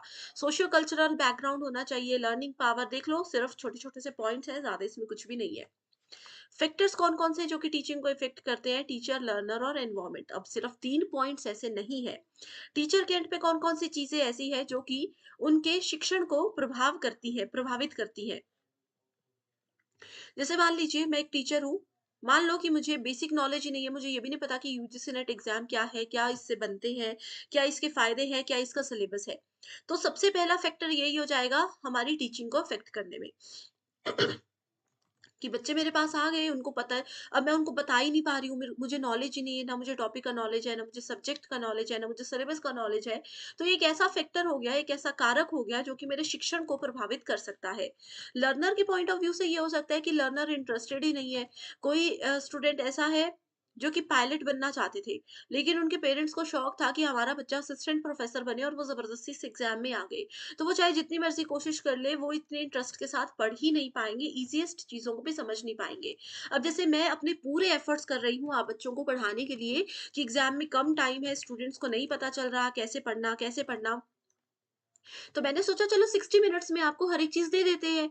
तो ऐसे में स्टूडेंट्स को अगर इंटरेस्ट ही नहीं है, स्टूडेंट्स अगर ध्यान से मेरी क्लास को सुन ही नहीं रहे हैं, तो उनको इस क्लास की वैल्यू, इस क्लास की अहमियत और इसके बेनिफिट्स पता ही नहीं चलेंगे। तो ये कुछ ऐसे कारक हैं जो कि आपको सक्सेस से रोक सकते हैं। ये फैक्टर्स हैं टीचिंग के। एनवायरनमेंट में ये हो सकता है कि टीचर को भी नॉलेज है, स्टूडेंट्स भी पढ़ने में इंटरेस्टेड है, लेकिन आस-पास का जो पर्यावरण है वो शांत नहीं है। आस-पास शोर इतना है, गाने चल रहे हैं, बच्चे रो रहे हैं, कुछ हो रहा है कि पढ़ाई हो ही नहीं पाती। मेरे घर के आस-पास इतना शोर है कि मैं अपने सेशंस रिकॉर्ड ही नहीं कर पाती।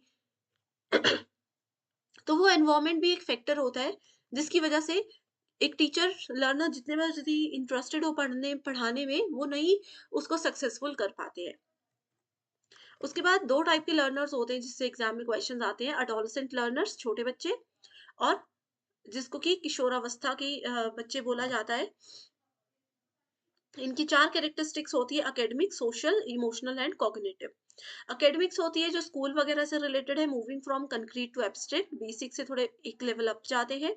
मूड स्विंग्स बहुत आते हैं, छोटे बच्चे देखे नहीं, एक बात पे रो जाएँगे, एक बात पे हँस जाएँगे। मॉडलिंग बिहेवियर होता है सोशली उनका, एक लेवल तक बच्चे ऐसे होते हैं ना, जैसे अगर हम 5th, 6th, 7th के आस-पास के बच्चों की भी बात करें, तो वो बच्चे ऐसे होते हैं कि वो चाहते हैं कि हमारी एक आइडेंटिटी हो, हमें लोग अच्छे से पहचानें। स्कूल में भी वो चाहते हैं कि हमारी एक इमेज अच्छी हो, इमेजिनरी इमेज भी वो अपनी साथ लेकर चलते हैं। कॉम्प्लेक्सिटी की अंडरस्टैंडिंग उनमें होती है। एक एज आपने बहुत बार अपने पेरेंट्स से भी सुना होगा कि एक एज होती है, उसमें अगर आप कुछ भी सीखना चाहो तो बहुत जल्दी से सीख सकते हो। तो वो कॉग्निटिव के अंदर आता है। हिंदी मीडियम यहाँ पर देख सकते हो और किशोरावस्था की मुख्य विशेषताएँ भी देख सकते हो। अगला है अडल्ट लर्नर्स ये बहुत समझदार होते हैं, इनको अपने अच्छे बुरे, भला बुरा सब पता होता है। एकेडमिक, इमोशनल, सोशल, कॉग्निटिव 4 होती हैं। बड़ी चीज़ों को कैसे अचीव करना है, ये इन बच्चों को पता होता है। इनको ये पता है कि 1 मंथ में हम यूजीसी नेट एग्ज़ाम नहीं कर सकते। क्यों? क्योंकि अभी 1 ही महीने में तो सिलेबस भी पूरा नहीं होता। इनको ये पता है कि कम से कम 4 से 5 महीने हमें सिलेबस पूरा करने में लगेंगे, उसके बाद जाकर पेपर कहीं पर क्वालीफाई होगा।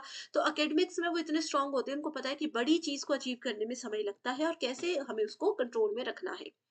इमोशनल होता है sense of control and self directed. Prefer a learning community, आसपास अच्छे समझदार लोगों के साथ रहना पसंद करते हैं। अगर आपको लगता है कि आप जीवन में कुछ करना चाहते हो और आपके आसपास कोई बिगड़े हुए फ्रेंड्स आपके बन गए, तो आप धीरे धीरे उनसे बाहर निकलने लग जाओगे। ठीक है, apply new knowledge and skills, जिससे कि वो नया कुछ भी कभी भी सीख सकते हैं।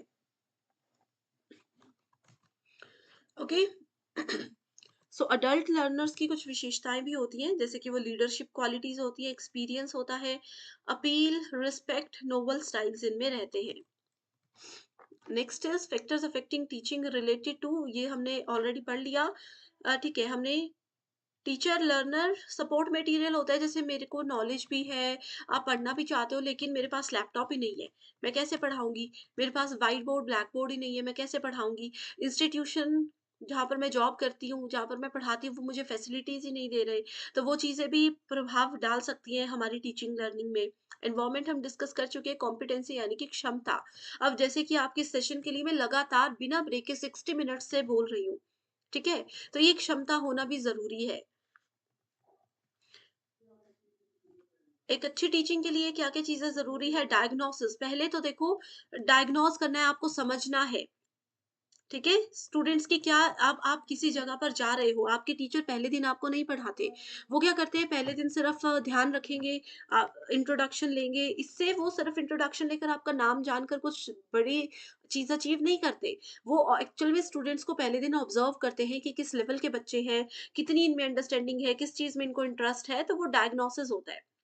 डायग्नोज़ होने के बाद, पहले दिन डायग्नोसिस के बाद दूसरे दिन से फिर लेवल जो है टीचिंग का, उस अकॉर्डिंग टीचर डिसाइड करते हैं कि क्या पढ़ाना है, कैसे पढ़ाना है, कौन-सी चीज़ें उनके लिए ज़रूरी है, कैसे-कैसे गाइडेंस की उनको ज़रूरत है, ये सब चीज़ें फिर उसमें देखी जाती हैं। Then direction, a teacher offer directional plans, एक टीचर ही एक बच्चे को अच्छा डायरेक्शन प्रोवाइड करवा सकता है, एक अच्छे से गाइड कर सकते हैं। एंड फीडबैक बहुत इंपॉर्टेंट पार्ट है, कि कहीं पर भी टीचिंग लर्निंग हो या जनरल बातचीत की अगर हम यहाँ पर बात करें, तो फीडबैक बहुत ज़रूरी होता है।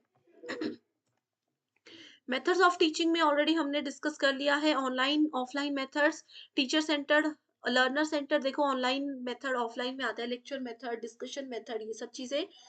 ठीक है, ऑनलाइन में हमने स्वयं प्रभा मूक देख लिया था। लेक्चर मेथड्स होते हैं डिस्कशन में, जहाँ पर बच्चों को इकट्ठे इकट्ठे बिठा करके कोई भी टॉपिक दे दिया जाता है डिस्कशन के लिए। डेमोन्स्ट्रेशन में उनको डेमो करके, प्रैक्टिकल करके चीज़ें बताई जाती है। क्वेश्चन आंसर मेथड में भी डिस्कशन की तरह ही होता है, क्वेश्चन आंसर्स पूछे जाते हैं। बस सेशन में डिफिकल्ट लेवल के क्वेश्चंस होते हैं, उनको कुछ एक टाइम लिमिट दी जाती है कि इसमें आपको आंसर्स देने हैं। ब्रेनस्टॉर्मिंग सेशन में भी एक टॉपिक ऐसा दिया जाएगा जिसके बारे में बच्चों को कुछ भी नॉलेज नहीं होता है, उनको कहा जाएगा कि खुद से नॉलेज गेन करने की कोशिश करो, खुद से इसके बारे में चीज़ें ढूँढने की कोशिश करो। और प्रोजेक्ट तो आपको पता ही है, स्कूल कॉलेज में बहुत से प्रोजेक्ट्स दिए जाते थे, जो कि बच्चों को अपने एंड पर कंप्लीट करने होते थे। नेक्स्ट है ब्लेंडेड लर्निंग, जिसको मिश्रित शिक्षण कहा जाता है। क्लासरूम लर्निंग और ऑनलाइन लर्निंग दोनों को मिला करके इसमें साथ रखा जाता है। जैसे क्लासरूम में टीचर पढ़ा रहे हैं, लेकिन साथ में उन्होंने लैपटॉप या बड़ी स्क्रीन रखी है, जिसमें वो डिजिटली भी आपको पढ़ा रहे हैं। ये होता है मिश्रित ब्लेंडेड लर्निंग। फ्लिप्ड लर्निंग होता है लेक्चर एंड होमवर्क एक्टिविटीज। ठीक है, लेक्चर आप लोगों को इस तरीके से दिया जाएगा। ट्रेडिशनल में क्या होता था, पहले लेक्चर दिए जाते थे और होमवर्क दिया जाता था। उसके बाद फ्लिप्ड लर्निंग में लेक्चर आप लोगों को लैपटॉप कंप्यूटर्स की मदद से पढ़ाए जा रहे हैं, और क्लासरूम एक्टिविटीज के लिए आपको स्कूल में बुलाया जा रहा है। ये होता है फ्लिप्ड, यानी कि उसको उल्टा कर दिया, फ्लिप कर दिया।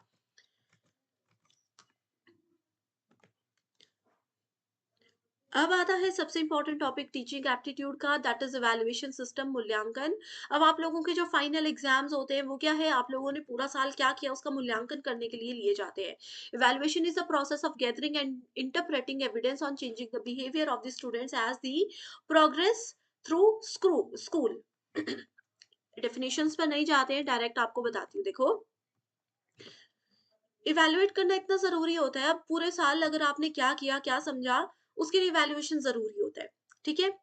Formative evaluation and summative evaluation, formative होता है जो कि क्लास के दौरान ही किया जाता है, ठीक है? क्लास में आपने क्या पढ़ा, मैंने आपको क्लास में क्या पढ़ा, जैसे अभी क्लास के बीच-बीच में मैंने आपको होमवर्क क्वेश्चंस दे दिए, तो वो क्या है, वो फॉर्मेटिव इवैल्यूएशन हम कर रहे हैं। ठीक है? या क्लास के एंड में भी मैं आपको कुछ क्वेश्चंस दूँगी, वो फॉर्मेटिव इवैल्यूएशन होगा कि आप क्लास में कितने एक्टिव हो। समेटिव समरी से याद रखो, समरी कब होती है किसी भी चीज़ की, बिल्कुल लास्ट में आपके फाइनल एग्ज़ाम, आपके सेमेस्टर एग्ज़ाम, ये आपके समेटिव इवैल्यूएशन के पार्ट होते हैं। उसके बाद आ जाता है norm reference and criterion reference, इसके लिए बेस्ट एग्ज़ाम्पल यही है। नॉर्म रेफरेंस में देखो क्या हुआ, एक स्टूडेंट की परफॉर्मेंस को बाकी के स्टूडेंट्स के साथ कंपेयर किया जा रहा है। अगर एक स्टूडेंट की हाइट को बाकी के साथ कंपेयर किया जा रहा है, जहाँ पर भी बात की जाएगी कि क्लास में जितने भी बच्चे हैं, सबकी परफॉर्मेंस को टीचर्स ने कंपेयर किया। जैसे क्लास में जनरली होता है फर्स्ट, सेकंड, थर्ड, फोर्थ जो बच्चे आते हैं, वो इसी बेसिस पे तो आते हैं कि पहला जो आ गया उसके साथ बाकियों को कंपेयर करते रैंक स्टूडेंट्स को दिया जाएगा। ये होता है norm referenced test. Criterion reference में क्राइटेरिया सेट कर दिया जाता है, जैसे यूजीसी नेट सेट में क्राइटेरिया है कि जिनके भी बच्चों के 40% स्कोर होगा मिनिमम, वो क्वालिफाई किए जाएंगे, ठीक है? तो ये क्या है, हमने क्राइटेरिया रख दिया, जैसे इस एग्जाम्पल में दिया है, जिस लड़की की हाइट 5 फीट से ज्यादा होगी, सिर्फ उसी को स्पोर्ट्स कोटा मिलेगा, अदरवाइज नहीं मिलेगा। तो ये क्राइटेरिया हमने निर्धारित यहाँ पर कर दिया, ठीक है? फॉर्मेटिव, समेटिव, और ये एग्जाम में सबसे ज्यादा पूछा जाता है। इसके बाद क्वालिटेटिव और क्वांटिटेटिव टेक्निक्स भी होती है, जो कि बहुत ही ज्यादा इंपॉर्टेंट है। एक क्वेश्चन यहाँ पर एग्जाम में आया है, बहुत बार आया है ये question, formative evaluation tends to accelerate the pace of learning. बिल्कुल सही है। फॉर्मेटिव से हमें पता लगता है कि बच्चे क्लास में समझ रहे हैं या नहीं। फॉर्मेटिव इवैल्यूएशन से हमें स्टूडेंट्स का भी पता चलता है कि वो क्लास में सुन रहे हैं या नहीं, और टीचर को भी ये पता चलता है एक समय के साथ कि शायद हो सकता है मेरे ही पढ़ाने के तरीके में कुछ चेंजेस करने की हमें ज़रूरत है, तो वो उसको चेंज कर सकते हैं। इसलिए लर्निंग का जो पेस है, गति जो है, उसको एक्सेलरेट करने में, बढ़ाने में मदद करता है। As against summative evaluation, formative evaluation is highly reliable. बिल्कुल सही बात है ये। ओके, सो डायरेक्ट और इनडायरेक्ट लर्निंग के कुछ प्रोसेस होते हैं जो कि एग्जाम में पूछे जाते हैं। इसके अलावा स्टूडेंट्स, एक टॉपिक अभी रह गया है जिसका नाम है माइक्रो टीचिंग। आप मुझे कमेंट करके बताइए कि माइक्रो टीचिंग क्या होता है, इसमें से श्योर क्वेश्चंस आते हैं। सिर्फ डेफिनेशन बताइए। अभी आज इस वीडियो के इमीडिएटली बाद मैं एक शॉर्ट्स अपलोड करने वाली हूँ, जिसमें माइक्रो टीचिंग के कॉन्सेप्ट्स मैं आपके साथ शेयर कर दूंगी, ठीक है? डायरेक्ट और इनडायरेक्ट लर्निंग प्रोसेस देखो, अभी जो मैं आपको पढ़ा रही हूँ, ये एक प्रॉपर क्लासरूम सेटअप है। आप भी बैठे हो, मैं भी बैठी हूँ, आपको पता है 3 बजे क्लास होती है तो पढ़ना है। तो ये एक डायरेक्ट लर्निंग का प्रोसेस है। इनडायरेक्टली आप लर्निंग कैसे कर सकते हो, कोई बच्चे गेम्स के थ्रू सीखते हैं, कई बच्चे जो वीडियोस देखते हैं अपने सोशल मीडिया पर, वहां से भी कई लोग कितना कुछ सीख जाते हैं, है ना? तो वो दो तरीके की लर्निंग होती है। पहला है reception, gaining attention by making some abrupt changes in stimulus and stimuli. Important पर ही फोकस करेंगे। रीइंफोर्समेंट बहुत बार आता है एग्जाम में। रीइंफोर्समेंट होता है स्टूडेंट्स को जब भी फीडबैक दिया जाता है, कंपलसरी होता है क्लासरूम में कि फीडबैक देना ही देना है, that is called reinforcement. Retrieval and reinforcement, additional performance by learners and it entails feedback also. Additional extra information students ने दे दी है, स्टूडेंट्स को दे दी गई, एंड साथ में उसको फीडबैक भी दिया गया। Generalisation means more practice of varied problem so as to increase the retention. Generalisation का यही मतलब होता है, किसी भी प्रॉब्लम से बाहर निकलने के लिए जितना ज्यादा आप प्रैक्टिस करोगे उतना बाहर निकल सकते हो। जैसे कई बच्चे हमें बोलते हैं कि 3 आवर्स तक हम लगातार नहीं बैठ सकते, एग्जाम में कैसे बैठेंगे? तो जितना प्रैक्टिस करोगे, अभी भी देखो 1 मंथ है, आज ये वीडियो मैं रिकॉर्ड कर रही हूँ 6 नवंबर को, 6 दिसंबर से एग्जाम है, ठीक है? तो आप 1 मंथ तक, 3 आवर्स तक लगातार पेपर सॉल्व करने की प्रैक्टिस कीजिए, बैठने की प्रैक्टिस कीजिए, इजीली आप अचीव कर सकते हो, ठीक है? Retrieval to working memory, stimulating recall of prior knowledge, ये मैंने आपको बताया था। रिट्रीवल का मतलब ही होता है कभी भी प्रायर नॉलेज को, पुराने नॉलेज को कैसे नई जगह पर इस्तेमाल करके हम नए आइडियाज को जनरेट कर सकते हैं। तो ये है डायरेक्ट इनडायरेक्ट लर्निंग प्रोसेस। तो सबसे पहले ये है रिसर्च एप्टीट्यूड का पूरा सिलेबस। अब यहाँ पर आपको बहुत कम टॉपिक्स देखने को मिलेंगे, लेकिन मैं बता देती हूँ कि एग्जामिनेशन में इनके सब टॉपिक्स पर मेजर फोकस रखा जाता है। जैसे कि अगर हम स्टेप्स ऑफ रिसर्च की बात करें, तो यहाँ पर एक स्टेप होता है हमारे पास सैम्पलिंग, एक स्टेप होता है हमारे पास हाइपोथेसिस जिसमें उसकी टेस्टिंग, उसको एनालाइज करना, ये सब चीजें आती हैं। इन टॉपिक्स में से मेजर क्वेश्चंस एग्जामिनेशन में पूछे जाते हैं। इसके बाद कैरेक्टरिस्टिक्स ऑफ रिसर्च होती है, जिसमें आप लोगों के पास 2 कैरेक्टरिस्टिक्स होती है, एक है वैलिडिटी, दूसरी है रिलायबिलिटी। अब ये सिर्फ 2 टर्म्स नहीं है, ये अपने आप में ही एक बहुत बड़ा टॉपिक है जो कि हर बार एग्जामिनेशन में पूछा जाता है। तो इन सभी सब टॉपिक्स को ध्यान में रखते हुए प्रीवियस ईयर क्वेश्चंस को एनालाइज करने के बाद ही इस सेशन में हम हर एक इंपॉर्टेंट टॉपिक को डिस्कस करने वाले हैं। सबसे पहले हम देखेंगे कि रिसर्च होता क्या है। रिसर्च बेसिकली 2 चीज़ों से मिलकर बना है, री एंड सर्च। री का मतलब होता है बार-बार किसी काम को करना एंड सर्च का मतलब होता है ढूँढना। अब अगर आपके पास कोई बड़ी प्रॉब्लम है एंड आप उस प्रॉब्लम से बाहर निकलना चाहते हो, तो बार-बार आपको उस पे कुछ प्रैक्टिस करनी होगी, उस पे कुछ सॉल्यूशंस को ट्राई करना होगा। एंड सर्च होता है कि कैसे हम बार-बार एक ही काम को करके किसी प्रॉब्लम का सॉल्यूशन ढूँढ सकते हैं। तो ये होता है रिसर्च। एंड एग्जामिनेशन में ये क्वेश्चन आया है कि according to advance learners dictionary, research is a careful investigation. ठीक है, किसी भी विषय पर, किसी भी मुद्दे पर हमारी समझ को हम कैसे बढ़ा सकते हैं, कैसे उसका एक बहुत ही अच्छे तरीके से विश्लेषण कर सकते हैं, इन्वेस्टिगेशन कर सकते हैं, एनालिसिस कर सकते हैं, ये हमें रिसर्च सिखाता है।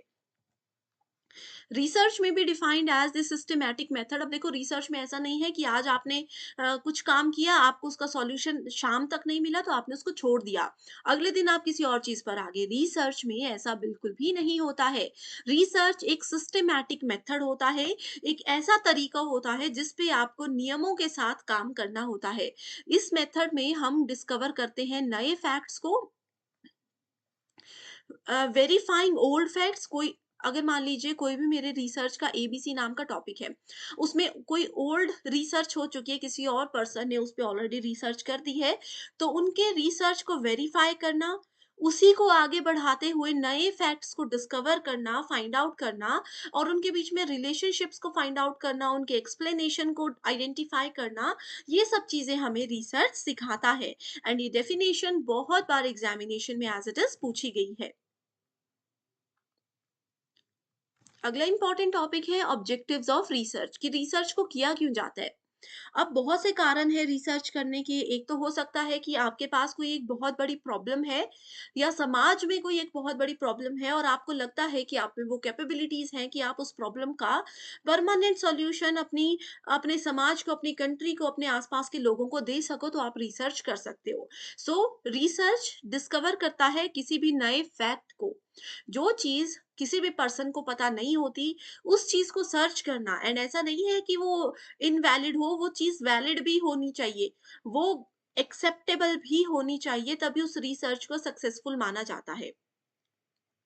ओके, इन्वेस्टिगेट सम एग्जिस्टिंग सिचुएशन और प्रॉब्लम। ऑलरेडी कोई प्रॉब्लम है, उसको पहले अच्छे से समझना होता है, फिर चेक करना होता है रिसर्च में कि क्या इस प्रॉब्लम का सॉल्यूशन ऑलरेडी है। कई बार क्या रहता है कि हमें लगता है कि ये बहुत बड़ी प्रॉब्लम है, लेकिन बहुत से रिसर्चर्स ऑलरेडी उस पे काम कर रहे होते हैं, या बहुत से रिसर्चर्स ऑलरेडी उस पे काम कर चुके होते हैं, उसका सॉल्यूशन ढूंढ चुके होते हैं।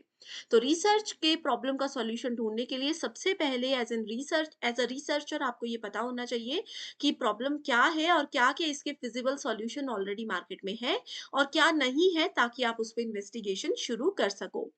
To verify and test important facts, जो भी फैक्ट्स आपके सामने है उसको चेक कीजिए, वेरीफाई कीजिए, तभी उसको फाइनलाइज किया जा सकता है।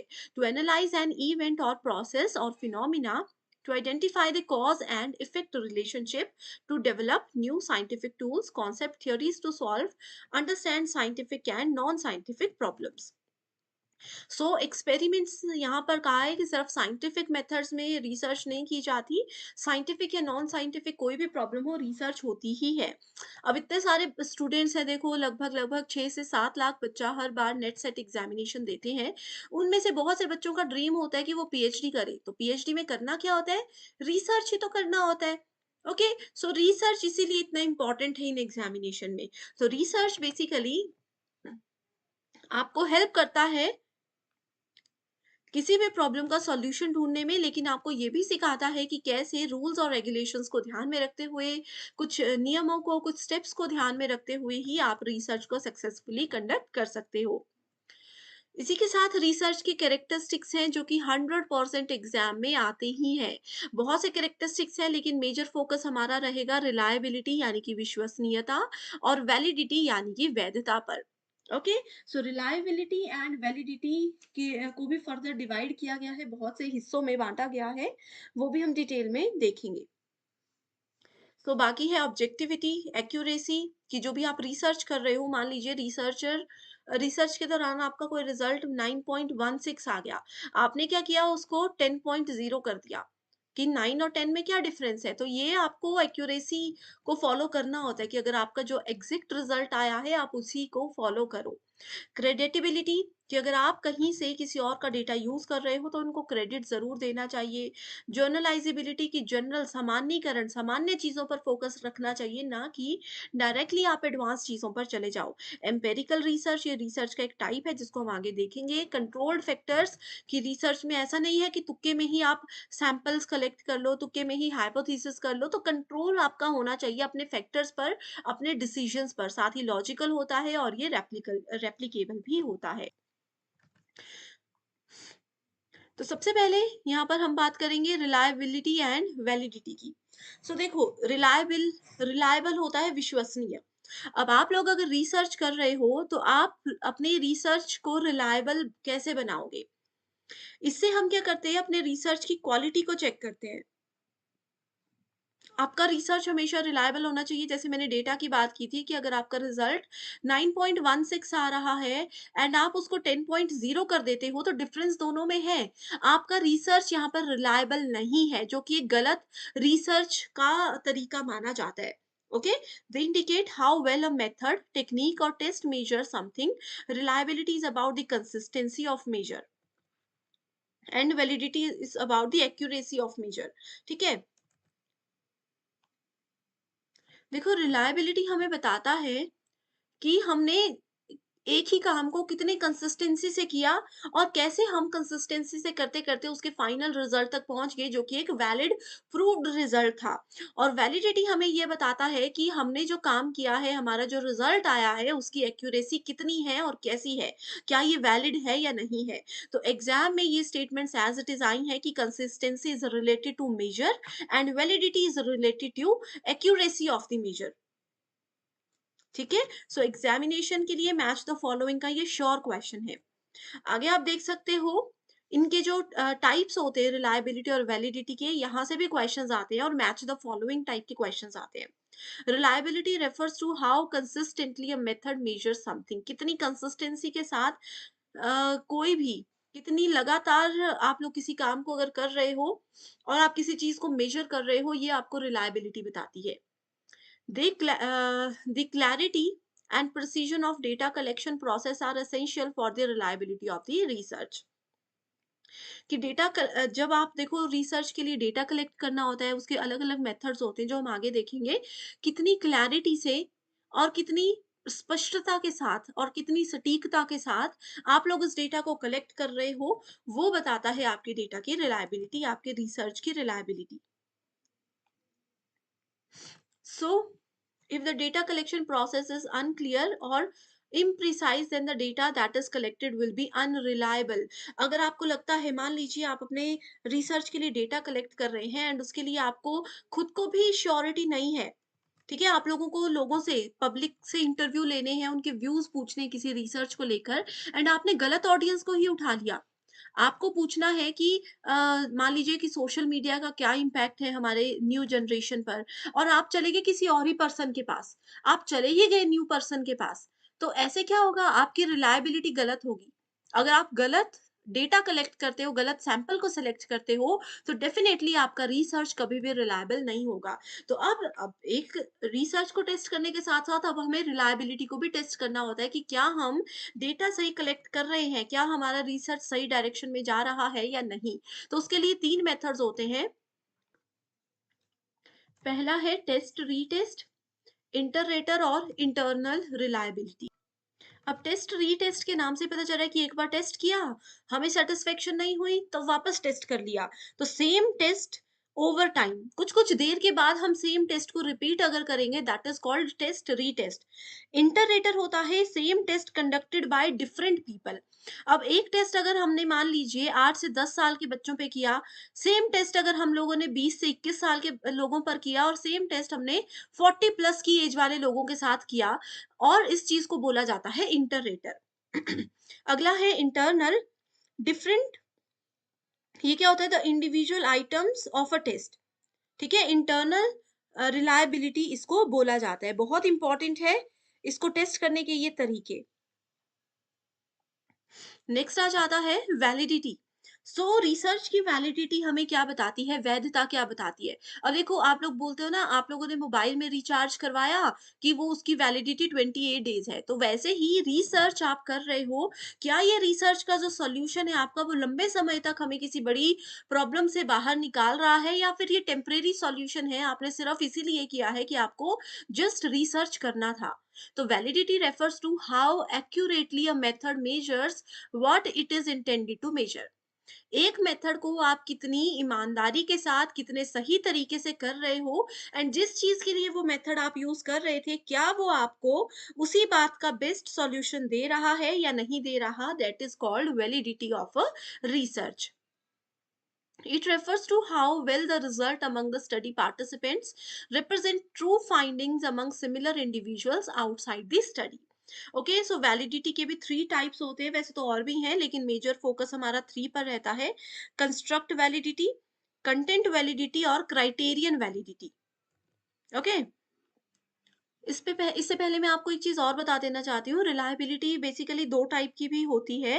इंटरनल रिलायबिलिटी होती है और दूसरी होती है एक्सटर्नल रिलायबिलिटी, ठीक है? इंटरनल क्या होता है? The extent to which a measure is consistent with itself. एक मेजर जो अपने आप तक ही सीमित रहता है, that is called internal validity. External होता है कि अगर एक से दूसरे को प्रभाव पड़े, एक में अगर हम कोई चेंजेस करते हैं तो दूसरे पे अगर उसका प्रभाव पड़ता है, उसको एक्सटर्नल वैलिडिटी कहते हैं। अब यहाँ पर हमने जो टेस्ट, रीटेस्ट और इंटररेटर पढ़ा, ये दोनों ही आपके क्या है? एक्सटर्नल वैलिडिटी के टाइप है। एंड इंटरनल वैलिडिटी का टाइप होता है split half. Split half method exam में बहुत बार आता है। स्प्लिट हाफ क्या होता है? किसी भी चीज को दो हिस्सों में बांट देना, स्प्लिट हाफ, आधे आधे में उसको दो हिस्सों में बांट लेना। It measures the extent to which all parts of the test contribute equally to what is being measured। अलग-अलग सबको मेजर करके इनका फिर सॉल्यूशन निकाला जाता है। जैसे हम रिलायबिलिटी के साथ यहाँ पर वैलिडिटी की भी बात कर रहे थे। वैलिडिटी में सबसे पहले आ जाती है कंस्ट्रक्ट वैलिडिटी। ठीक है, कंस्ट्रक्ट के साथ-साथ यहाँ पर भी आपके पास 2 तरीके रहते हैं, इंटरनल वैलिडिटी और एक्सटर्नल वैलिडिटी। ये दोनों चीज़ें तो होती ही होती हैं। ओके, इंटरनल क्या कहती है? बेटर कैजुअल रिलेशनशिप जब अपने 2 या 2 से ज़्यादा वेरिएबल्स के बीच में होता है, वो इंटरनल वैलिडिटी कहलाता है। And external validity refers to the extent to which the research occurs. Research outcomes can be generalised and apply to other cases. एक रिसर्च को हमने जर्नलाइज कर दिया और फिर हमने क्या किया, उसको किसी दूसरी जगह पर, किसी दूसरे एक्सटेंट में उसको हम लोग यूज करने लग गए, that is called external validity. ठीक है, ये बेसिक सी चीजें हैं जो कि एग्जामिनेशन में पूछी जाती हैं। इसके अलावा अगर आपको अभी भी कंफ्यूजन है तो मैं क्लियर कर देती हूँ, रिलायबिलिटी और वैलिडिटी। देखो, वैलिडिटी एक्यूरेसी बताती है किसी भी इंस्ट्रूमेंट की रिसर्च के दौरान जो हमने यूज किया है। इसमें बहुत से टाइप्स होते हैं, जैसे कि कंस्ट्रक्ट है, कंटेंट है, क्राइटेरियन है। ओके, ये सब क्या करते हैं? कुछ चीजें ऐसी होती हैं जो कि वैलिड होती हैं बट रिलायबल नहीं होती। कुछ चीजें ऐसी होती है जो रिलायबल होती है लेकिन वैलिड नहीं होती। लेकिन एक अच्छा रिसर्च उसी को माना जाता है जो कि वैलिड भी हो और रिलायबल भी हो, राइट? इसी के साथ आगे देखते हैं, फिर आ गया हमारे पास steps of research. Okay, sorry, यहाँ पर कंस्ट्रक्ट वैलिडिटी क्या होती है? The indicator measures the construct in a manner that convergent with other manners in terms of direction. अब देखो किसी का लेवल है एजुकेशन का और इनकम है उनकी, ठीक है, इनकम लेवल का जो कवरेज है, the indicator also allow discrimination of opposing constructs, that is called construction validity. Content validity एक इंडिकेटर होता है जो कि किसी एक पर्टिकुलर पॉइंट का पार्ट नहीं होता कभी भी। ऑलरेडी इन सभी पे डिटेल्ड वीडियो है, सो स्टूडेंट्स अगर अभी तक वो डिटेल्ड वीडियो नहीं देखी है जहाँ पर हर एक चीज़ को बहुत आराम से पढ़ाया गया है, तो बस कमेंट करके मुझे बता दीजिए, मैं लिंक आपके साथ शेयर कर दूंगी। अगला फिर हमारे पास टॉपिक आता है स्टेप्स इन रिसर्च। सो देखो रिसर्च के यहाँ पर 9 स्टेप्स हैं। आप लोग कोई और बुक पढ़ रहे होंगे, वहां पर ना जाने कितने स्टेप्स होंगे, लेकिन बेसिकली जो रिसर्च के स्टेप्स होते हैं ना, वो मेजर कुछ पॉइंट्स होते हैं। सबसे पहले तो उसमें हमें रिसर्च के प्रॉब्लम को आइडेंटिफाई करना होता है। ये मोस्ट इंपॉर्टेंट टॉपिक है, एज इट इज पूछा जाता है बहुत बार, ठीक है। ठीक है, सो यहाँ पर देखो अरेंज करना है हमें स्टेप्स ऑफ रिसर्च को। तो सबसे पहला स्टेप तो यही होता है, आइडेंटिफिकेशन ऑफ रिसर्च प्रॉब्लम। उसके बाद उसके बाद आ जाता है लिटरेचर रिव्यू। कई-कई रिसर्च में लिटरेचर रिव्यू को स्टेप 1 यानी कि रिसर्च प्रॉब्लम के आइडेंटिफिकेशन के अंदर ही कंसिडर किया जाता है। तो यहाँ पर ये नहीं दिया गया है। अगला है formulation of hypothesis, preparation of research design, data collection, analysis, journalisation, interpretation, report writing and conclusion. Okay, तो सबसे पहले देखो हम क्या करते हैं, आइडेंटिफाई करते हैं रिसर्च प्रॉब्लम को। प्रॉब्लम मिल गई, अब उसको सॉल्यूशन भी ढूंढना है। तो ऑब्जेक्टिव क्या क्या है, ये रिसर्च हम क्यों कर रहे हैं, क्या हमारे उद्देश्य हैं, उसको आइडेंटिफाई करना जरूरी होता है। उसके बाद फिर आ जाता है हमारे पास कि हम रिसर्च का कौन सा मेथड यूज कर रहे हैं। मेथड यूज करने के बाद, सिलेक्ट करने के बाद हम डेटा को कलेक्ट करते हैं। उसके बाद हम डेटा को एनालाइज करते हैं। देन हम रिजल्ट एंड डिस्कशन लास्ट में आता है।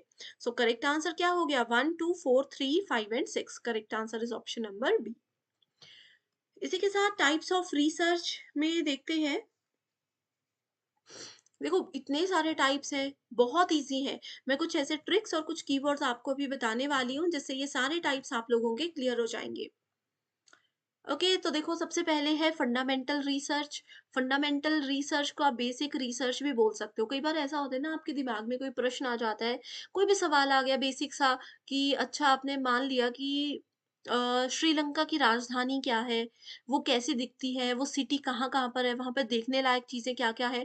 हालांकि आपको कभी श्रीलंका जाना ही नहीं है, आपको शौक ही नहीं है वहां जाने का, फिर भी आपने रिसर्च किया, गूगल पे सर्च किया। तो ये बेसिक रिसर्च है कि आपने अपने इंटरेस्ट के लिए, बस अपना नॉलेज थोड़ा-सा बढ़ाने के लिए ये सब चीज़ें सर्च कर ली, लेकिन आप रियल लाइफ में उसको कहीं पर भी यूज़ नहीं करने वाले हो। दैट इज़ कॉल्ड फंडामेंटल और basic research. Okay? Applied research होती है इमीडिएटली जहाँ पर हमें चीज़ों को अप्लाई करना होता है। अप्लाइड और एक्शन रिसर्च इमीडिएट एप्लीकेशन वाली होती हैं। अब जैसे मान लीजिए स्कूल मैनेजमेंट है या फिर हॉस्पिटल मैनेजमेंट है। स्कूल में अगर किसी बच्चे के साथ कुछ इमरजेंसी हो जाती है, कुछ प्रॉब्लम हो जाती है, तो वहां पर आप लोग ये तो नहीं करोगे ना कि रिसर्च करने लगोगे, क्यों हुआ, क्या हुआ, कैसे हुआ, ये तो नहीं करोगे। ना ही स्कूल की मीटिंग बुलाओगे, ना ही किसी से परमिशन लेने लगोगे। किसी बच्चे को कुछ तबीयत खराब है, कुछ एक्सीडेंटल केस है, तो आप इमीडिएटली वहां पर एक्शन लोगे। तो जहां पर इमीडिएट अटेंशन की जरूरत होती है, वहां पर बेसिकली अप्लाइड और एक्शन रिसर्च का यूज किया जाता है। डिस्क्रिप्टिव रिसर्च क्या होता है, किसी प्रॉब्लम को ये अच्छे से डिस्क्राइब जरूर करता है कि क्या प्रॉब्लम है, क्यों ये प्रॉब्लम हुई, कैसे इससे बाहर निकला जा सकता है। ये डिस्क्रिप्शन जरूर देगा, लेकिन उससे बाहर निकलने में हेल्प नहीं करेगा, इसके अलावा कुछ भी। अब जैसे आप मेरे पास आते हो कि अरे मैं प्रॉब्लम में फंस गई हूँ, मेरी हेल्प कर दो, तो मैं आपको बता दूंगी कि अच्छा ये जो है प्रॉब्लम, ये इसका बेस्ट सॉल्यूशन हो सकता है, इसको ट्राई जरूर करना। तो मैंने आपको डिस्क्रिप्शन दे दी, बस बता दिया। मैं आपके साथ उस जगह पर जाकर नहीं गई कि कैसे उससे बाहर निकलना है, चलो साथ में चलते हैं। That is called descriptive research. इस तरीके के सारे रिसर्च हैं, आगे वन बाय वन हम डिटेल में डिस्कस करेंगे। अब देखो इन सभी रिसर्च के टाइप्स को भी ना फर्दर बांटा गया है अलग अलग हिस्सों में। ऑब्जेक्टिव के हिसाब से 3 टाइप्स के रिसर्च होते हैं, descriptive research, correlational research, explanatory research और एक्सपेरिमेंटल रिसर्च। सो डिस्क्रिप्टिव रिसर्च जो होती है ये सेल्फ एक्सप्लेनेटरी होती है। एक्सप्लेनेटरी होती है, मैंने अभी बताया आप लोगों को डिटेल में, ठीक है। डिस्क्रिप्टिव रिसर्च एक क्वांटिटेटिव रिसर्च का टाइप होता है। ये होता है क्वांटिटेटिव रिसर्च का टाइप। आप लोगों को पता होना चाहिए कि क्वालिटेटिव और क्वांटिटेटिव रिसर्च क्या होता है। क्वालिटेटिव रिसर्च हमेशा क्वालिटी पर फोकस करता है, कि मान लीजिए ये कहता है कि आप चाहे 2 ही सैंपल्स लेकर आओ लेकिन बेस्ट क्वालिटी के होने चाहिए। कम ही लोगों से इंटरैक्ट करो लेकिन वो रिसर्च का सॉल्यूशन देने वाले होने चाहिए। जैसे होता है ना कि आपको ऐसा, कई लोग ऐसे होते हैं जिनके सिर्फ 1 या 2 ही फ्रेंड्स होंगे, लेकिन वो बहुत अच्छे होंगे, हर जगह उनके साथ आएँगे। लेकिन कुछ क्वांटिटेटिव टाइप के होते हैं, जैसे हमने मान लीजिए 100 लोगों से सैंपल ले लिया लेकिन एक भी सैंपल से हमें सैटिस्फैक्शन नहीं हुई। आपके 100 दोस्त हैं लेकिन मुसीबत के टाइम एक भी काम नहीं आया, तो वो क्वांटिटेटिव होता है। तो वैसे ही डिस्क्रिप्टिव रिसर्च जो होता है वो क्वांटिटेटिव रिसर्च होता है। अब कोई मेरे पास कोई प्रॉब्लम लेकर आ रहा है, उसका सॉल्यूशन देने के लिए मैं 100 उसको एक्सप्लेनेशन दे दूँ, 100 तरीके बता दूँ, लेकिन क्या मुझे पता है कि प्रैक्टिकली वो चीज़ें पॉसिबल है? क्या मैं उनके साथ उस सिचुएशन में गई हूँ? नहीं गई हूँ। तो डिस्क्रिप्टिव रिसर्च इसीलिए क्वांटिटेटिव रिसर्च का ही मेथड माना जाता है। ठीक है? जो भी चीज़ होती है, जो भी स्टोरी आपके सामने होती है, फिनोमिना होता है, उसको ऑब्ज़र्व किया जाता है पहले यहाँ पर, फिर उसका कंक्लूज़न ड्रॉ करके उससे बाहर निकलने की कोशिश की जाती है। ओके, इसके अंदर जैसे मैंने आपको बताया था कि सर्वे मेथड भी आता है। यहाँ पर लिखा हुआ है सर्वे स्टडीज़ इसके अंदर आती है। So descriptive study itself is equated with survey research. It is better to consider survey as one category of research under descriptive research. Okay, so survey method में क्या होता है, हम सर्वे करते हैं एग्जिस्टिंग सिचुएशन, करंट सिचुएशन हमारे सामने क्या है, उसको पहले अच्छे से समझेंगे, ठीक है? उस कंडीशन को एनालाइज करेंगे, फिर हम यहाँ पर उसको डायग्नोस करते हैं प्रॉब्लम को, कि एग्जैक्ट प्रॉब्लम क्या है, उसका पूरा सर्वे होगा। अब आप बोलते हो ना कोई भी काम करना है पूरा सर्वे करते हैं चलो इसका, तो उसकी पूरी कुंडली निकाली जाती है, हम सिंपल लैंग्वेज में ये बोल सकते हैं कि क्यों हुआ, कैसे बाहर निकला जा सकता है, पहले इसमें क्या-क्या हो चुका है, फिर जाके किसी कंक्लूजन पर पहुँचा जाता है। एंड कोरिलेशनल स्टडी जो है ये क्या करती है? किसी भी इंडिपेंडेंट और 2 डिपेंडेंट या 2 इंडिपेंडेंट कोई भी वेरिएबल्स हो सकते हैं, उनके बीच में रिलेशनशिप बता करके ही कंक्लूजन तक पहुँचने में लोगों को मदद करती है। सो कोरिलेशनल रिसर्च इसको कहा जाता है। आगे अगर आप लोग देखोगे तो कोरिलेशनल रिसर्च को भी 2 हिस्सों में डिवाइड किया गया है। पहला है हमारे पास 3 हिस्सों में है, x post facto, historical, analytical. X post facto क्या होता है कि कोई भी इंसिडेंट अगर हो जाता है उसके बाद हमें पता लगता है और उसके बाद हम रिसर्च करते हैं। अभी रिसेंटली आपने देखा होगा बहुत जगह पर अर्थक्वेक बहुत ज़्यादा आ रहे हैं, बहुत ज़्यादा भूकंप आ रहे हैं। तो भूकंप आने के बाद वहाँ पर रिसर्च हो रही है कि ये भूकंप क्यों आया? इतना भयंकर भूकंप हर कुछ-कुछ घंटे के बाद आता था, इसका क्या कारण था? वो एक्स पोस्ट फैक्टो में आता है। अब जैसे रिसेंट देखो, एक करंट अफेयर की वीडियो में मैंने आपको बताया था कि अंटार्कटिका के रीजन में ओज़ोन लेयर पतली हो रही है, जिसकी वजह से अंटार्कटिका को नुकसान पहुँच सकता है। तो वो ऑलरेडी पतली हो चुकी है, वो नुकसान पहुँचा चुकी है। उसके बाद हमें पता चला, उसके बाद यहाँ पर साइंटिस्ट ने रिसर्च शुरू किया, that is taken under the category of x post facto research. अगला है हिस्टोरिकल रिसर्च। हिस्ट्री क्या होता है? जो चीज़ें ऑलरेडी हो चुकी हैं, ठीक है? उन्हीं चीज़ों को, हिस्ट्री में जो इंसिडेंट हो चुके हैं, उन चीज़ों को उठा करके ही उनको डिटेल में पढ़ा जाए, उसके पीछे और कई राज़ और कई कारण ढूँढे जाएँ, that is called historical research. Then we have analytical research. Analytical research हमेशा फैक्ट्स एंड इंफॉर्मेशन जो ऑलरेडी हमारे पास अवेलेबल होती हैं, उनको ही एनालाइज करके कंक्लूजन ढूंढने में हमें मदद करता है। अब जैसे हिस्टोरिकल रिसर्च है, हिस्ट्री में ऑलरेडी चीजें हो चुकी हैं, बुक्स पढ़ लो, कुछ भी पढ़ लो, बहुत सा डेटा है। अब उन्हीं सब डेटा को कलेक्ट करके, एनालाइज करके अगर आप रिसर्च करके कुछ नया निकाल लेते हो, तो उसको एनालिटिकल रिसर्च बोला जाता है। अगला है एक्सप्लेनेटरी रिसर्च। जब भी कोई रिसर्च शुरू होती है, तो रिसर्च के बिल्कुल शुरुआती समय में एक्सप्लेनेटरी रिसर्च को कंडक्ट करवाया जाता है।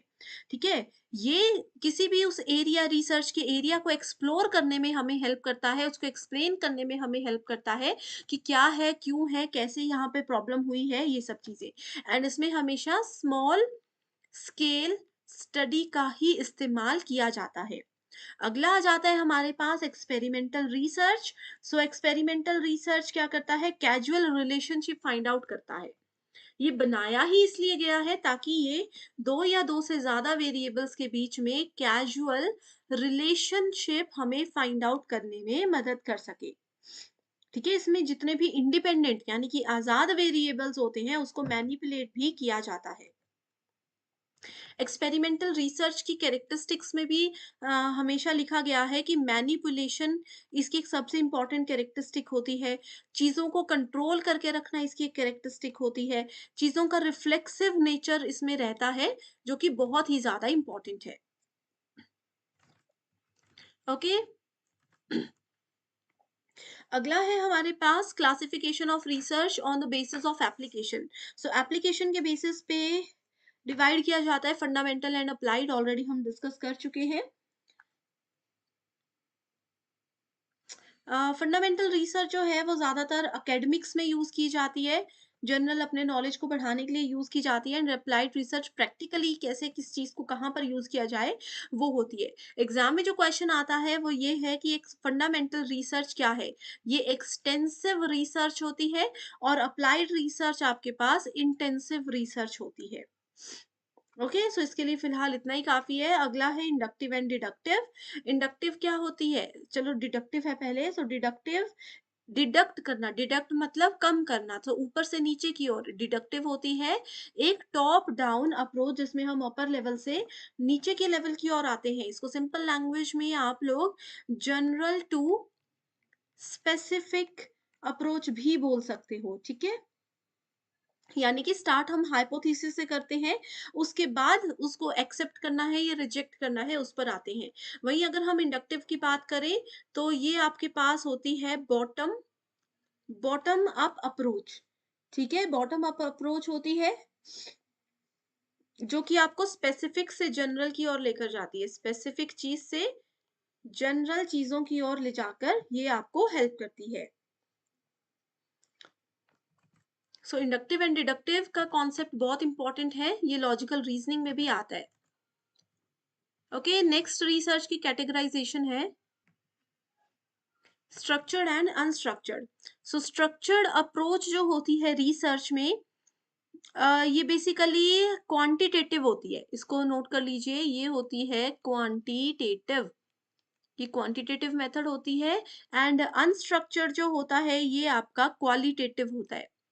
मैं एक ही चीज़ आपको शुरुआती दिनों से कहती आ रही हूँ कि आपको सबसे पहले रिसर्च में क्वालिटेटिव और क्वांटिटेटिव को पढ़ना है, और इन दोनों के अंदर कौन-कौन से रिसर्च के टाइप्स आते हैं उनको पढ़ना है। इससे आपके 90% क्वेश्चंस तो डायरेक्टली सॉल्व हो जाएँगे। ठीक है? सो अगर क्वांटिटेटिव क्वालिटेटिव का मीनिंग पता है तो आप स्ट्रक्चर्ड अनस्ट्रक्चर्ड ऑटोमेटिकली सही ढूँढ सकते हो। ओके। सो इसी के साथ अगला है research basis on the process. So qualitative research के टाइप्स यहाँ पर दिए हैं एंड क्वांटिटेटिव रिसर्च है। क्वालिटेटिव बेसिकली एक अप्रोच होती है। It's not just a method to conduct a research. Qualitative research is basically inductive. ये एक इंडक्टिव मेथड होता है। एंड इसमें स्पाइरल भी होता है। स्पाइरल का मतलब क्या होता है? जैसे ये है, इस लेवल से शुरू है और इस तरीके से जो चीज़ें रन होती है वो स्पाइरल होता है, कि उसी लेवल पर हम बार-बार आ रहे हैं लेकिन थोड़ा-थोड़ा ऊपर जाते हुए। सो स्पाइरल होता है क्वालिटेटिव रिसर्च नेचर में, तो इसी तरीके से ये काम करता है। इसमें हमेशा क्वालिटेटिव में याद रखिए, एक पर्सन जब भी रिसर्च शुरू करता है तो ये हमेशा ऑब्जर्वेशन के साथ अपना काम शुरू करता है एंड खत्म किसके साथ करता है? थ्योरेटिकल पोजीशन के साथ करता है। यानी कि ये हमेशा काम करता है स्पेसिफिक टू थ्योरी के ऊपर बेस्ड होता है। तो ये क्वालिटेटिव है एंड इसके जितने भी नीचे टाइप्स दिए गए हैं ये सब भी सेम रूल्स को फॉलो करते हैं। दूसरा टाइप आ जाता है हमारे पास क्वांटिटेटिव। सो क्वांटिटेटिव मैंने आपको क्या बताया? ये डिडक्टिव रिसर्च होता है। क्वांटिटेटिव हमेशा डिडक्टिव रिसर्च होता है जो ऊपर से नीचे की ओर काम करता है, यानी कि ये सबसे पहले हाइपोथेसिस टेस्टिंग से शुरू होगा, उसके बाद एक्सेप्ट करेगा या रिजेक्ट करेगा उस हाइपोथेसिस को। लेकिन क्वालिटेटिव में क्या होता है, वो पहले ही किसी हाइपोथेसिस को एक्सेप्ट या रिजेक्ट कर देगा, फिर जिसको एक्सेप्ट किया होगा फिर उसी को सिर्फ और सिर्फ टेस्ट करेगा। सो टाइप्स ऑफ रिसर्च के बेसिस पर ही देखो ये प्रीवियस ईयर क्वेश्चन है, जिसमें एक तरफ टाइप्स दिए हैं, दूसरी तरफ उनकी डिस्क्रिप्शन दी है। वीडियो को पॉज कीजिए, अच्छे से इस क्वेश्चन को पढ़िए। अगर आप मेरे रेगुलर स्टूडेंट्स हो तो ऑलरेडी आपको इसका आंसर जरूर आता होगा, ये मैं आपको श्योरिटी देती हूँ। एक और क्वेश्चन है, देख सकते हो, हिंदी मीडियम स्टूडेंट्स के लिए भी है और इंग्लिश के लिए भी है। इसमें भी मैच द फॉलोइंग है। ये दोनों ही प्रीवियस ईयर क्वेश्चंस हैं और ऐसे क्वेश्चंस हैं जो ना जाने कितनी बार एज इट इज पूछे गए हैं। तो ज़रूर इनका आंसर्स ये है आपका क्वेश्चन नंबर 2, 1 ऑलरेडी डिस्कस कर चुके हैं, question number 2 and question number 3। इनके आंसर्स मुझे शेयर ज़रूर कीजिएगा, ठीक है? ओके, सो ऑलरेडी ये देख सकते हो करेक्ट है या नहीं, मैच कर लीजिएगा। आगे बढ़ने से पहले स्टूडेंट्स, नेट एग्जामिनेशन में पेपर 2 भी बहुत इंपॉर्टेंट होता है, सेट एग्जाम में भी। सो इसके लिए हम full syllabus notes and MCQs लेकर आए हैं, जो कि एग्जाम के साथ साथ इंटरव्यू को क्वालिफाई करने में भी आपको मदद करते हैं। सब्जेक्ट्स की लिस्ट आपके सामने है, देखिए अपना पेपर 2 एंड यहाँ पर गिवन नंबर्स पर कॉन्टैक्ट करके इसको जल्दी से ज्वाइन कर लीजिए। इसके लिए सिर्फ एक ही बार आपको फीस देनी है, 1280 रुपए। एग्जाम और इंटरव्यू जब तक आपका क्वालिफाई नहीं हो जाता, तब तक आप इसका बेनिफिट उठा सकते हो। बहुत ही ज्यादा इंफॉर्मेटिव है ये आपके लिए। सो इसी के साथ बढ़ते हैं अगले टॉपिक की ओर, जो कि है सैम्पलिंग। अब देखो, सबसे पहले हम समझते हैं कि सैम्पलिंग होता क्या है, क्यों इसको रिसर्च में इतनी अहमियत दी जाती है। अब सिलेबस देखोगे तो सैम्पलिंग नाम का टॉपिक कहीं भी नहीं मिलेगा, लेकिन स्टेप्स ऑफ रिसर्च में हमारे पास तीसरे नंबर का स्टेप होता है सैम्पलिंग को सिलेक्ट करना। ठीक है। सो सैम्पलिंग एक स्टेप होता है, तीसरा नहीं, सॉरी, फोर्थ स्टेप होता है। रिसर्च में फोर्थ स्टेप होता है सैम्पलिंग सिलेक्शन। अब मान लीजिए आप लोग एक रिसर्च कर रहे हो, आप लोगों को, लेकिन अब किस रिसर्च के लिए आपको सैंपल कलेक्ट करने, कुछ लोगों को उठाना है। मेरा अगर रिसर्च का प्रॉब्लम है सोशल वर्क से रिलेटेड, तो अब मैं क्या करूँगी, मैं पब्लिक में, ऐसा तो नहीं है बस मार्केट चली गई, वहाँ पे जो भी लोग दिखे, उनको उठा लिया और उनसे इंटरव्यू लेना शुरू कर दिया, ऐसा तो नहीं होता। अब इसके लिए आपको किसी पर्टिकुलर जगह पर जाना है। मान लीजिए आप किसी कॉलेज में चले गए, वहाँ पर 1000 बच्चे हैं, 10,000 बच्चे हैं।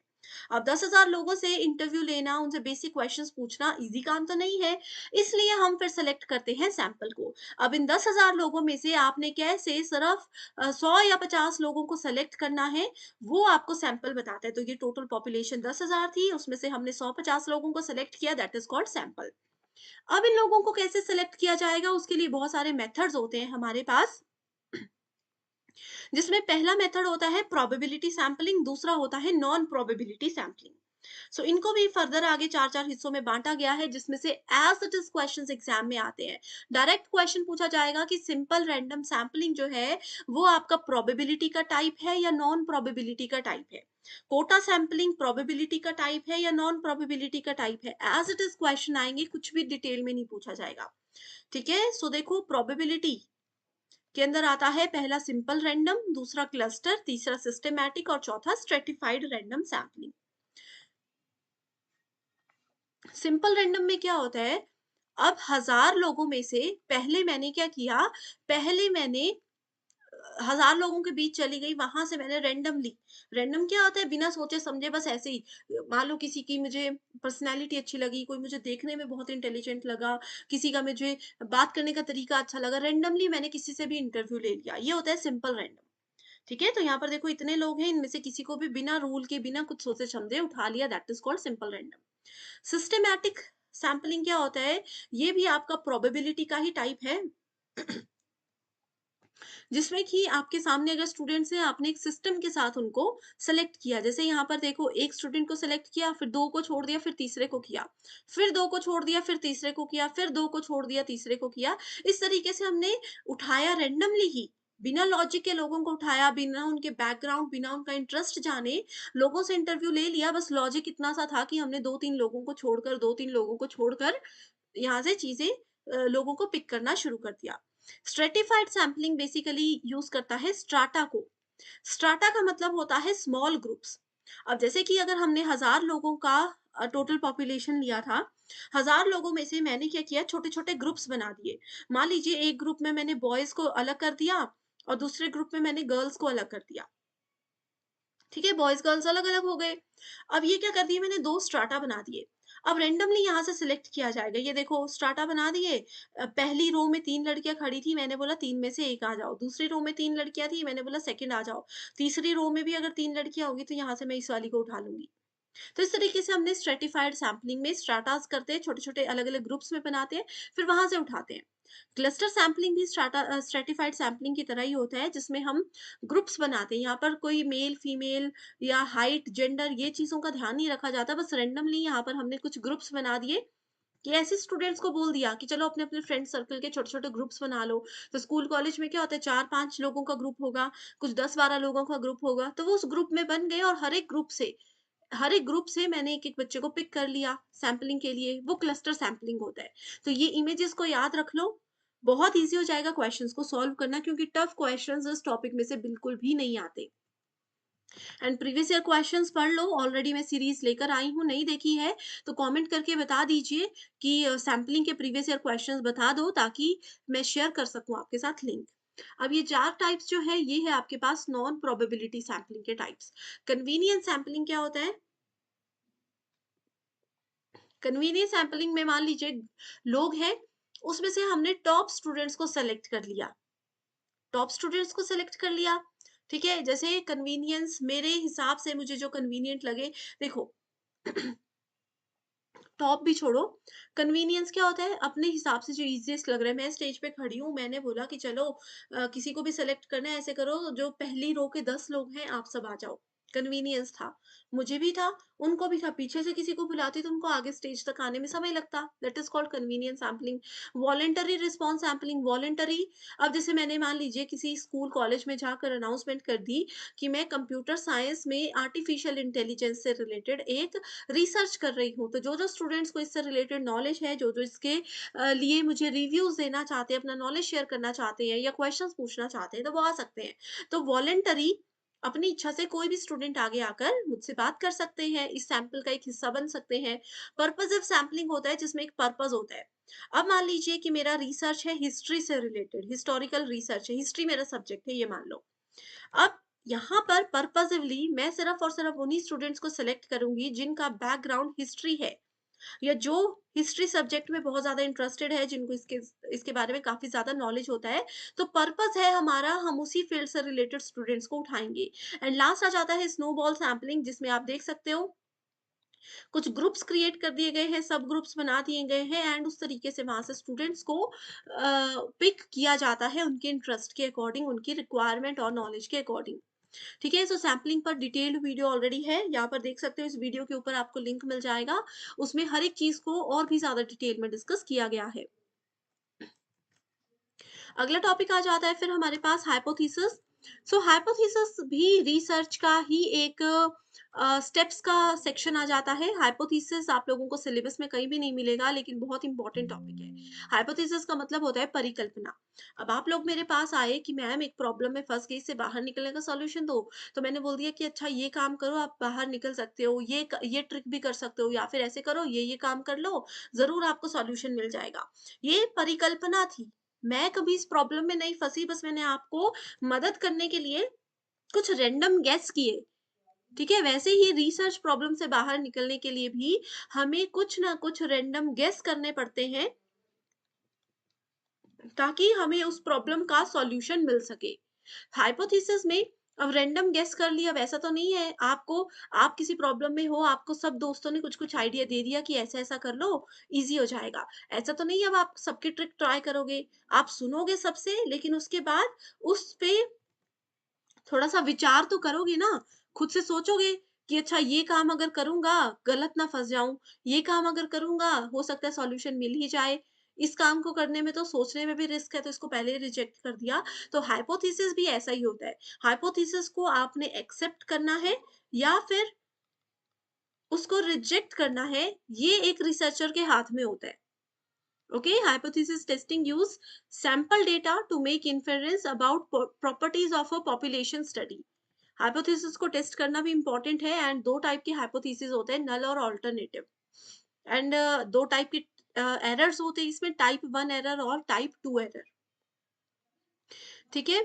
अगर गलत कंक्लूजन हो जाता है, देखो 2 स्टेटमेंट्स हैं और हमें पता है कि ये दोनों कंडीशन से हम किसी गलत रास्ते पर पहुँच जाएँगे, रॉन्ग पाथ हम सेलेक्ट कर लेंगे तो वो क्या हो जाता है? एरर हो जाता है। सो टाइप 1 और टाइप 2 एरर से पहले हाइपोथेसिस के टाइप्स देख लेते हैं।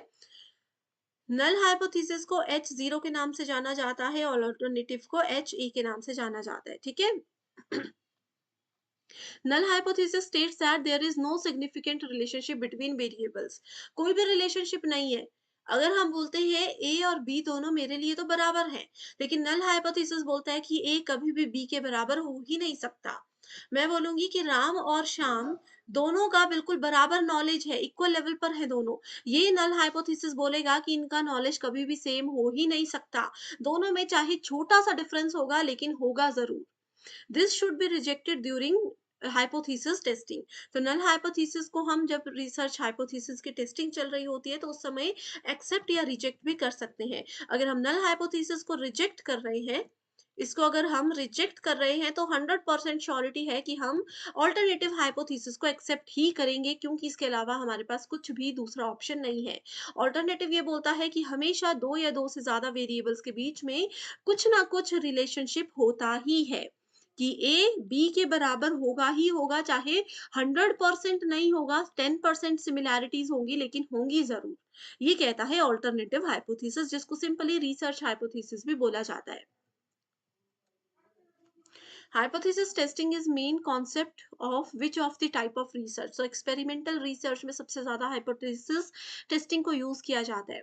अब देखो, ये है हाइपोथेसिस और अल्टरनेटिव हाइपोथेसिस H1 या HA बोला जाता है इसको, और नल को H0 बोला जाता है। अगर एक रिसर्चर ने क्या किया, नल हाइपोथेसिस को रिजेक्ट कर दिया एंड ऑल्टरनेटिव हाइपोथेसिस को एक्सेप्ट कर दिया, एंड ऑल्टरनेटिव को एक्सेप्ट कर दिया, तो कौन सा एरर यहाँ पर होगा? तो यहाँ पर टाइप 1 एरर होगा, ठीक है। When a null hypothesis is true and you reject it. अगर मान लो एक कंडीशन ऐसी थी, एक डिसीजन आपके लाइफ का ऐसा था जो कि आपके लिए सही था, ट्रू था, लेकिन आपने ना जाने किस वजह से उसको रिजेक्ट कर दिया, उस डिसीजन की ओर गए ही नहीं, तो आपने कर दिया टाइप 1 एरर। एंड वहीं दूसरी तरफ अगर एक डिसीजन आपके लिए बिल्कुल गलत था, लेकिन आपने किसी भी रीजन की वजह से उस डिसीजन को एक्सेप्ट कर लिया, तो ये हो गया आपका टाइप 2 एरर। तो ये दो टाइप के एरर्स होते हैं, ठीक है। ये देखो, हाइपोथेसिस नल हाइपोथेसिस है ये, और ये ऑल्टरनेटिव हाइपोथेसिस है। नल हाइपोथेसिस को फेल टू रिजेक्ट, रिजेक्ट करना था लेकिन किया नहीं, तो टाइप 1 एरर आ गया, और रिजेक्ट कर दिया तो टाइप 1 नहीं तो टाइप 2 एरर, ठीक है। तो ये चीजें हैं यहाँ पर जो मैंने आपको बताया, इसको अच्छे से पढ़िए, कंफ्यूज नहीं होना है, एक आधा बार प्रैक्टिस कीजिए नल हाइपोथेसिस और ऑल्टरनेटिव हाइपोथेसिस के ऊपर, इजीली क्वेश्चंस को सॉल्व कर पाओगे। ये देखिए, null is true, null hypothesis सही था, हमें एक्सेप्ट कर लेना चाहिए था, लेकिन हमने क्या कर दिया, उसको गलती से रिजेक्ट कर दिया, तो टाइप 1 एरर हो गया, जिसको फॉल्स पॉजिटिव कहते हैं। वैसे ही नल हाइपोथेसिस गलत था, लेकिन हमने क्या कर दिया, उसको एक्सेप्ट कर लिया, करेक्ट डिसीजन था, इफेक्टिव एग्जिस्टेंस थी, ठीक है। तो यहाँ पर चीजों को देख सकते हो, अच्छे से पढ़ लीजिए। हाइपोथेसिस में डिस्क्रिप्टिव, नल, एक्सप्लेनेटरी और ऑल्टरनेटिव हाइपोथेसिस के 4 टाइप्स होते हैं, जिसके आंसर्स भी यहाँ पर मैंने आपको दिए हैं, इसको जरूर अच्छे से पढ़ लीजिएगा। अब बात आती है वेरिएबल्स की। सो स्टूडेंट्स देखो, वेरिएबल इतना ज्यादा इंपॉर्टेंट टॉपिक है कि एग्जाम में यहाँ से क्वेश्चंस आते ही आते हैं। पहले नहीं आते थे, अभी रिसेंट अगर हम 2023 में देखो, मार्च में पेपर हुआ, जून में पेपर हुआ, इसमें 2 शिफ्ट्स हुई हैं, ठीक है, 2 साइकल्स हुए हैं, सॉरी, सभी शिफ्ट्स में लगभग इससे क्वेश्चंस आए थे। तो वेरिएबल कुछ भी हो सकता है। आप किसी पर्सन को भी यहाँ पर वेरिएबल मान सकते हो, किसी कार को वेरिएबल मान सकते हो, किसी बुक को वेरिएबल मान सकते हो रिसर्च के दौरान। एंड वेरिएबल 2 टाइप के होते हैं, qualitative and quantitative sorry, categorical and quantitative variable. Quantitative variables vary in degree or amount, such as annual income, and categorical variable vary in type of kind of gender। ठीक है, categorical यानी कि category, male female अगर हमने कर लिया। Quantitative हो सकता है, जैसे यहाँ पर आपने कहा है एनुअल इनकम, किसी पर्सन की एनुअल इनकम मान लो 10 रुपए है, किसी की 5 रुपए है, तो ये हमने क्या किया, क्वांटिटी चेक की। तो ये वेरिएबल्स होते हैं, ठीक है। इंडिपेंडेंट डिपेंडेंट के साथ साथ इंटरवेनिंग वेरिएबल्स और एक्सट्रेनियस वेरिएबल्स भी हमारे पास आते ही हैं। अब वेरिएबल्स को मेजर करने के लिए भी कुछ स्केल्स को इस्तेमाल किया जाता है, जिसमें नॉमिनल, ऑर्डिनल और रैंकिंग स्केल, इंटरवल स्केल और रेशियो स्केल होता है। तो एक ग्राफ के थ्रू मैं बताती हूँ कि कैसे इन स्केल्स को मेजर किया जाता है। सो देखो, वेरिएबल्स में ना सबसे पहले तो आपके पास मैंने बताया क्वालिटेटिव होता है। सो क्वालिटेटिव के अंदर आ जाता है नॉमिनल, ठीक है? नॉमिनल आ जाता है जैसे कि किसी का मैरिटल स्टेटस है, किसी का जेंडर है, किसी का सेक्स है, ये सब आ जाता है नॉमिनल के अंदर। उसके बाद आ जाता है ऑर्डिनल। ऑर्डिनल जैसे कि मान लीजिए इसको आप ऐसे रैंकिंग स्केल भी कर सकते हो, कोई बच्चा किस रैंक पर आ रहा है, किस लेवल पर आ रहा है।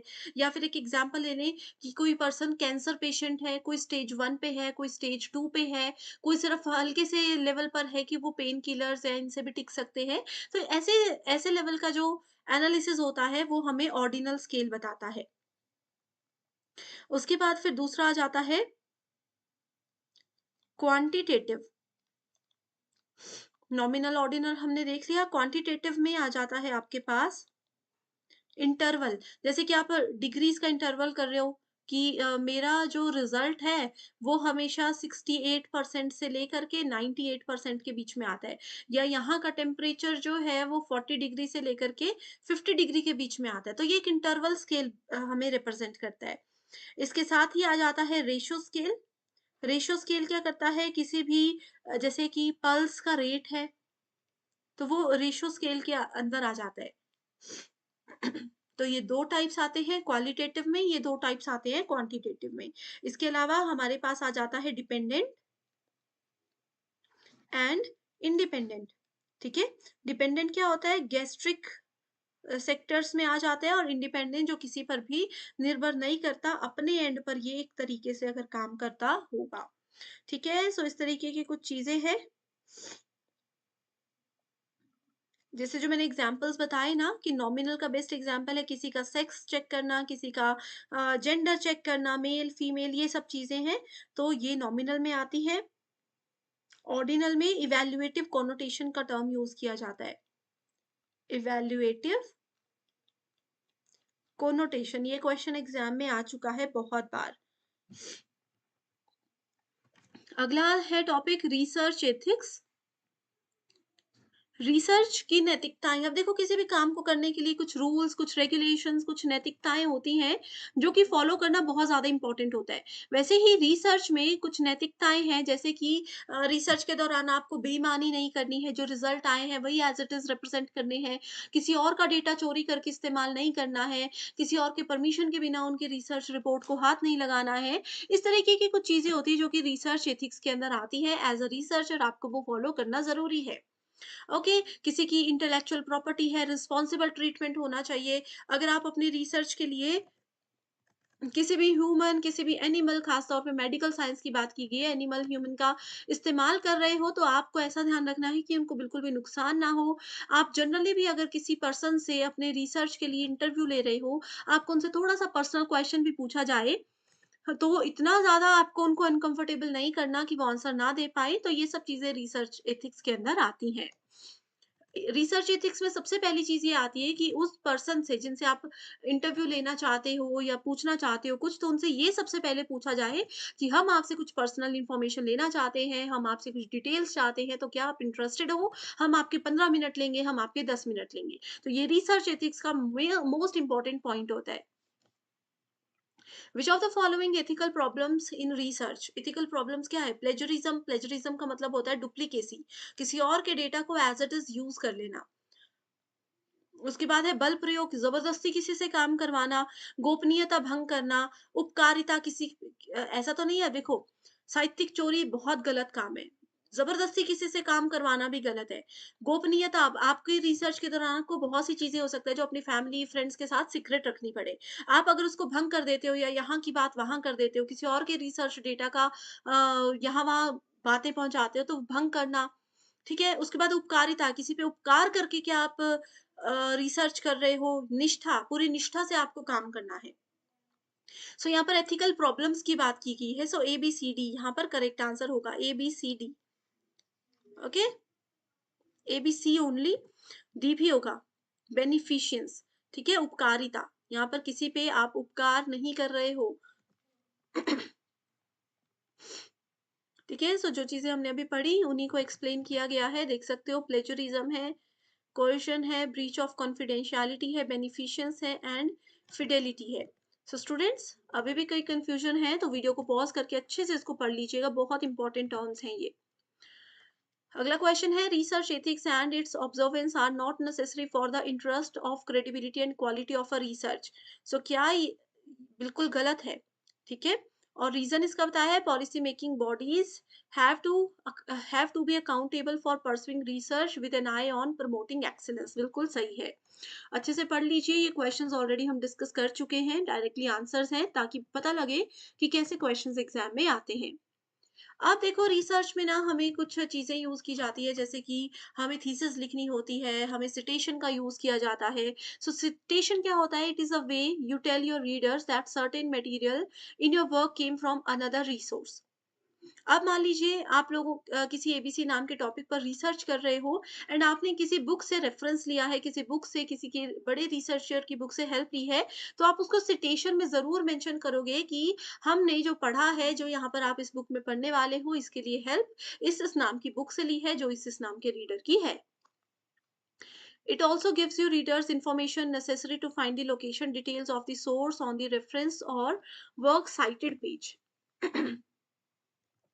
ठीक है, अब जैसे मान लीजिए मैंने लिख दिया कि हाँ, ये जो भी इंफॉर्मेशन है, जैसे आपको इस पूरे लेक्चर में जो भी यहाँ पे डेफिनेशंस लिखी हैं, ये हमारे ही जो हमारी ही अपनी ऑफिशियल वेबसाइट है, वहां से हमने लिखी है, वहां से ही मैंने कॉपी पेस्ट की है।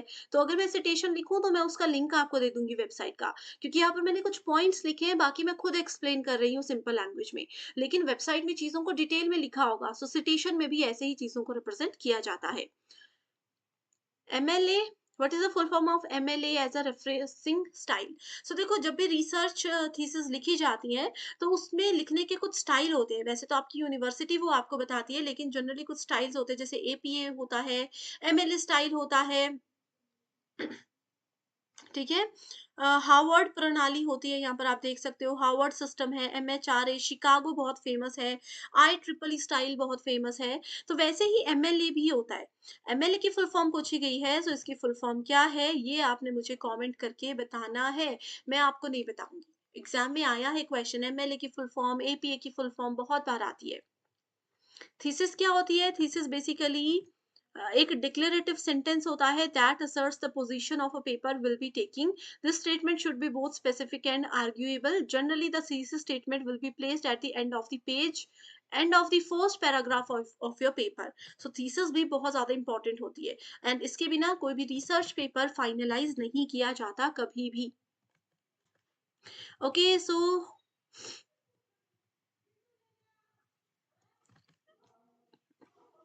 समटाइम्स नोन एज थीसिस, जिसको कि कभी कभी डिसर्टेशन भी बोला जाता है। सो कभी भी डिसर्टेशन एंड थीसिस हो तो परेशान नहीं होना, दोनों एक ही चीजें हैं। डिसर्टेशन जो होता है वो अंडर ग्रेजुएट और पोस्ट ग्रेजुएशन डिग्री के समय मैक्सिमम यूनिवर्सिटीज काम करती हैं, एंड थीसिस यूज की जाती है टर्म पीएचडी डिग्री के दौरान। चीजें वो सेम ही है। बिब्लियोग्राफी, लिस्ट ऑफ बुक्स होती हैं एंड अदर रिसोर्सेज होते हैं जिनको आपने यूज किया। अब कोई इतना स्कॉलर तो नहीं होगा कि रिसर्च के लिए उसको किसी भी रिसोर्स की जरूरत ही ना पड़े। आप भी तो अपनी रिसर्च के लिए कोई ना कोई बुक पढ़ोगे, किसी जगह पे जाओगे, किसी की हेल्प लोगे। तो आपने अपनी रिसर्च के दौरान कौन कौन सी बुक्स पढ़ी, कहाँ कहाँ से रेफरेंस लिए, कौन कौन सी बुक्स ने आपको एक्चुअल में बहुत ज्यादा हेल्प की, वो सब चीजें बिब्लियोग्राफी के अंदर लिखी जाती हैं, ताकि अगर आपका रिसर्च पेपर भी आगे चलकर कोई पर्सन और पढ़ता है, तो उन लोगों को और भी ज़्यादा हेल्प हो जाएगी ये जानने में कि बेस्ट रिसोर्स कहाँ से मिलेगा, बेस्ट रिसोर्स कैसे मिलेगा। ओके, इसमें बिब्लियोग्राफी में देखो, ऑथर का नाम, उनका टाइटल, वर्क, पब्लिकेशन, कहाँ से आपने चीजें पढ़ी थी, हर एक पॉइंट को डिटेल में लिखना बहुत ही ज्यादा जरूरी होता है। बहुत बार एग्जाम में क्वेश्चन आया कि बिब्लियोग्राफी क्या है। सो बिब्लियोग्राफी में लिस्ट ऑफ बुक्स होती है जहां से आपने रेफरेंस लिया था, वो बुक्स जिन्होंने आपको मदद की थी आपके रिसर्च को सक्सेसफुल करने में। Stages application of ICT in research is relevant, तो देख सकते हो answer. Survey of related studies important है, फिर डेटा को एनालाइज किया जाता है, फिर इंडेक्सिंग की जाती है रेफरेंसेस में। डिसएडवांटेजेस ऑफ ऑनलाइन रिसर्च, अब देखो रिसर्च में ना मेथड्स भी बहुत सारे ऑनलाइन टूल्स हैं, जैसे कि शोध गंगा, शोध गंगोत्री, ये जो जितने भी आईसीटी यानी कि information communication technology plus research के जो पार्ट्स होते हैं, इनको हम अलग से सेपरेट सेशन में डिस्कस करेंगे। अगर आपने अभी तक नहीं पढ़ा है कि शोध गंगा, शोध गंगोत्री ये सब चीजें क्या होती हैं, तो बस कमेंट एक बार जरूर कीजिएगा। ऑनलाइन रिसर्च के क्या क्या नुकसान है? एक्सपेंसिव तो नहीं होती, घर बैठे-बैठे आपको चीज़ें मिल जाती हैं। Samples can be small and skewed, sample आप अब देखो ऑनलाइन अगर आप किसी पर्सन से सैंपल ले रहे हो, उनका इंटरव्यू ऑनलाइन ले रहे हो, तो क्या गारंटी है कि वो पर्सन जेन्युइन है या नहीं? क्या गारंटी है कि बाद में आप फिर उन पर्सन से मिल पाओगे और चीज़ों को क्लियर कर पाओगे? तो सैंपल्स का ये पॉइंट बिल्कुल सही है। की डिसएडवांटेज होती है, there can be excessive turnover of communication, अब ऑनलाइन है, कई बार इंटरनेट डिस्कनेक्ट हो जाएगा, कई बार कुछ प्रॉब्लम हो जाएगी, तो ये भी एक डिसएडवांटेज है। Technological issues may lead to inconsistencies, same point है, and online participation participants are rigid, ठीक है, तो ये बिल्कुल गलत है, सो बी सी डी आपके पास सही ऑप्शन होगा। ओके, सो इस क्वेश्चन में पूछा सो यहाँ पर है, inappropriate application of ICT in research is an example of, so देखिए technical lapse on part of the researcher, inadequate provision of ICT resources, violation of research ethics, absence of technical expertise of ICT resources। so ICT यानी कि computers, internet, latest technology कैसे एक person को research करने में help कर सकती है, कौन कौन सी वो वेबसाइट्स हैं जो कि गवर्नमेंट ऑफ इंडिया के द्वारा बनाई गई हैं रिसर्च को बेहतर बनाने के लिए। बहुत सी ऐसी वेबसाइट्स हैं जहां पर आपको पूरे वर्ल्ड के रिसर्चर के थीसिस, उनके डॉक्यूमेंट्स, उनके रिसर्च की पूरी इंफॉर्मेशन मिल जाएगी। ये कौन कौन सी वेबसाइट्स हैं, कब बनाई गई, क्या इनका मेजर कारण था, और कैसे एक रिसर्च को बेहतर बनाने में आईसीटी यानी कि कंप्यूटर और टेक्नोलॉजी मदद भी कर सकता है, लेकिन नुकसान भी कर सकता है। ये सब बहुत इंपॉर्टेंट है, जो कि एक अपने आप में बहुत बड़ा टॉपिक है, इस पे डिटेल्ड वीडियो मैं लेकर आऊंगी। एंड आई होप स्टूडेंट्स आपको ये सेशन जरूर बहुत पसंद आया है, ये आपके लिए बहुत इंपॉर्टेंट इनिशिएटिव मैं लेकर आई हूँ, जो कि आपको एग्जाम को क्वालिफाई करने में हेल्प करेगा। एंड आई होप जितने भी इंपॉर्टेंट टॉपिक्स थे वो कवर हो गए हैं। अगर गलती से कोई इंपॉर्टेंट सेक्शन यहाँ पर मुझसे मिस हो गया है, बस कमेंट करके उस टॉपिक का नाम लिख दीजिए, जल्दी से जल्दी उस पर वीडियो आपके लिए आ जाएगी। So thank you so much, and I wish you all the very best.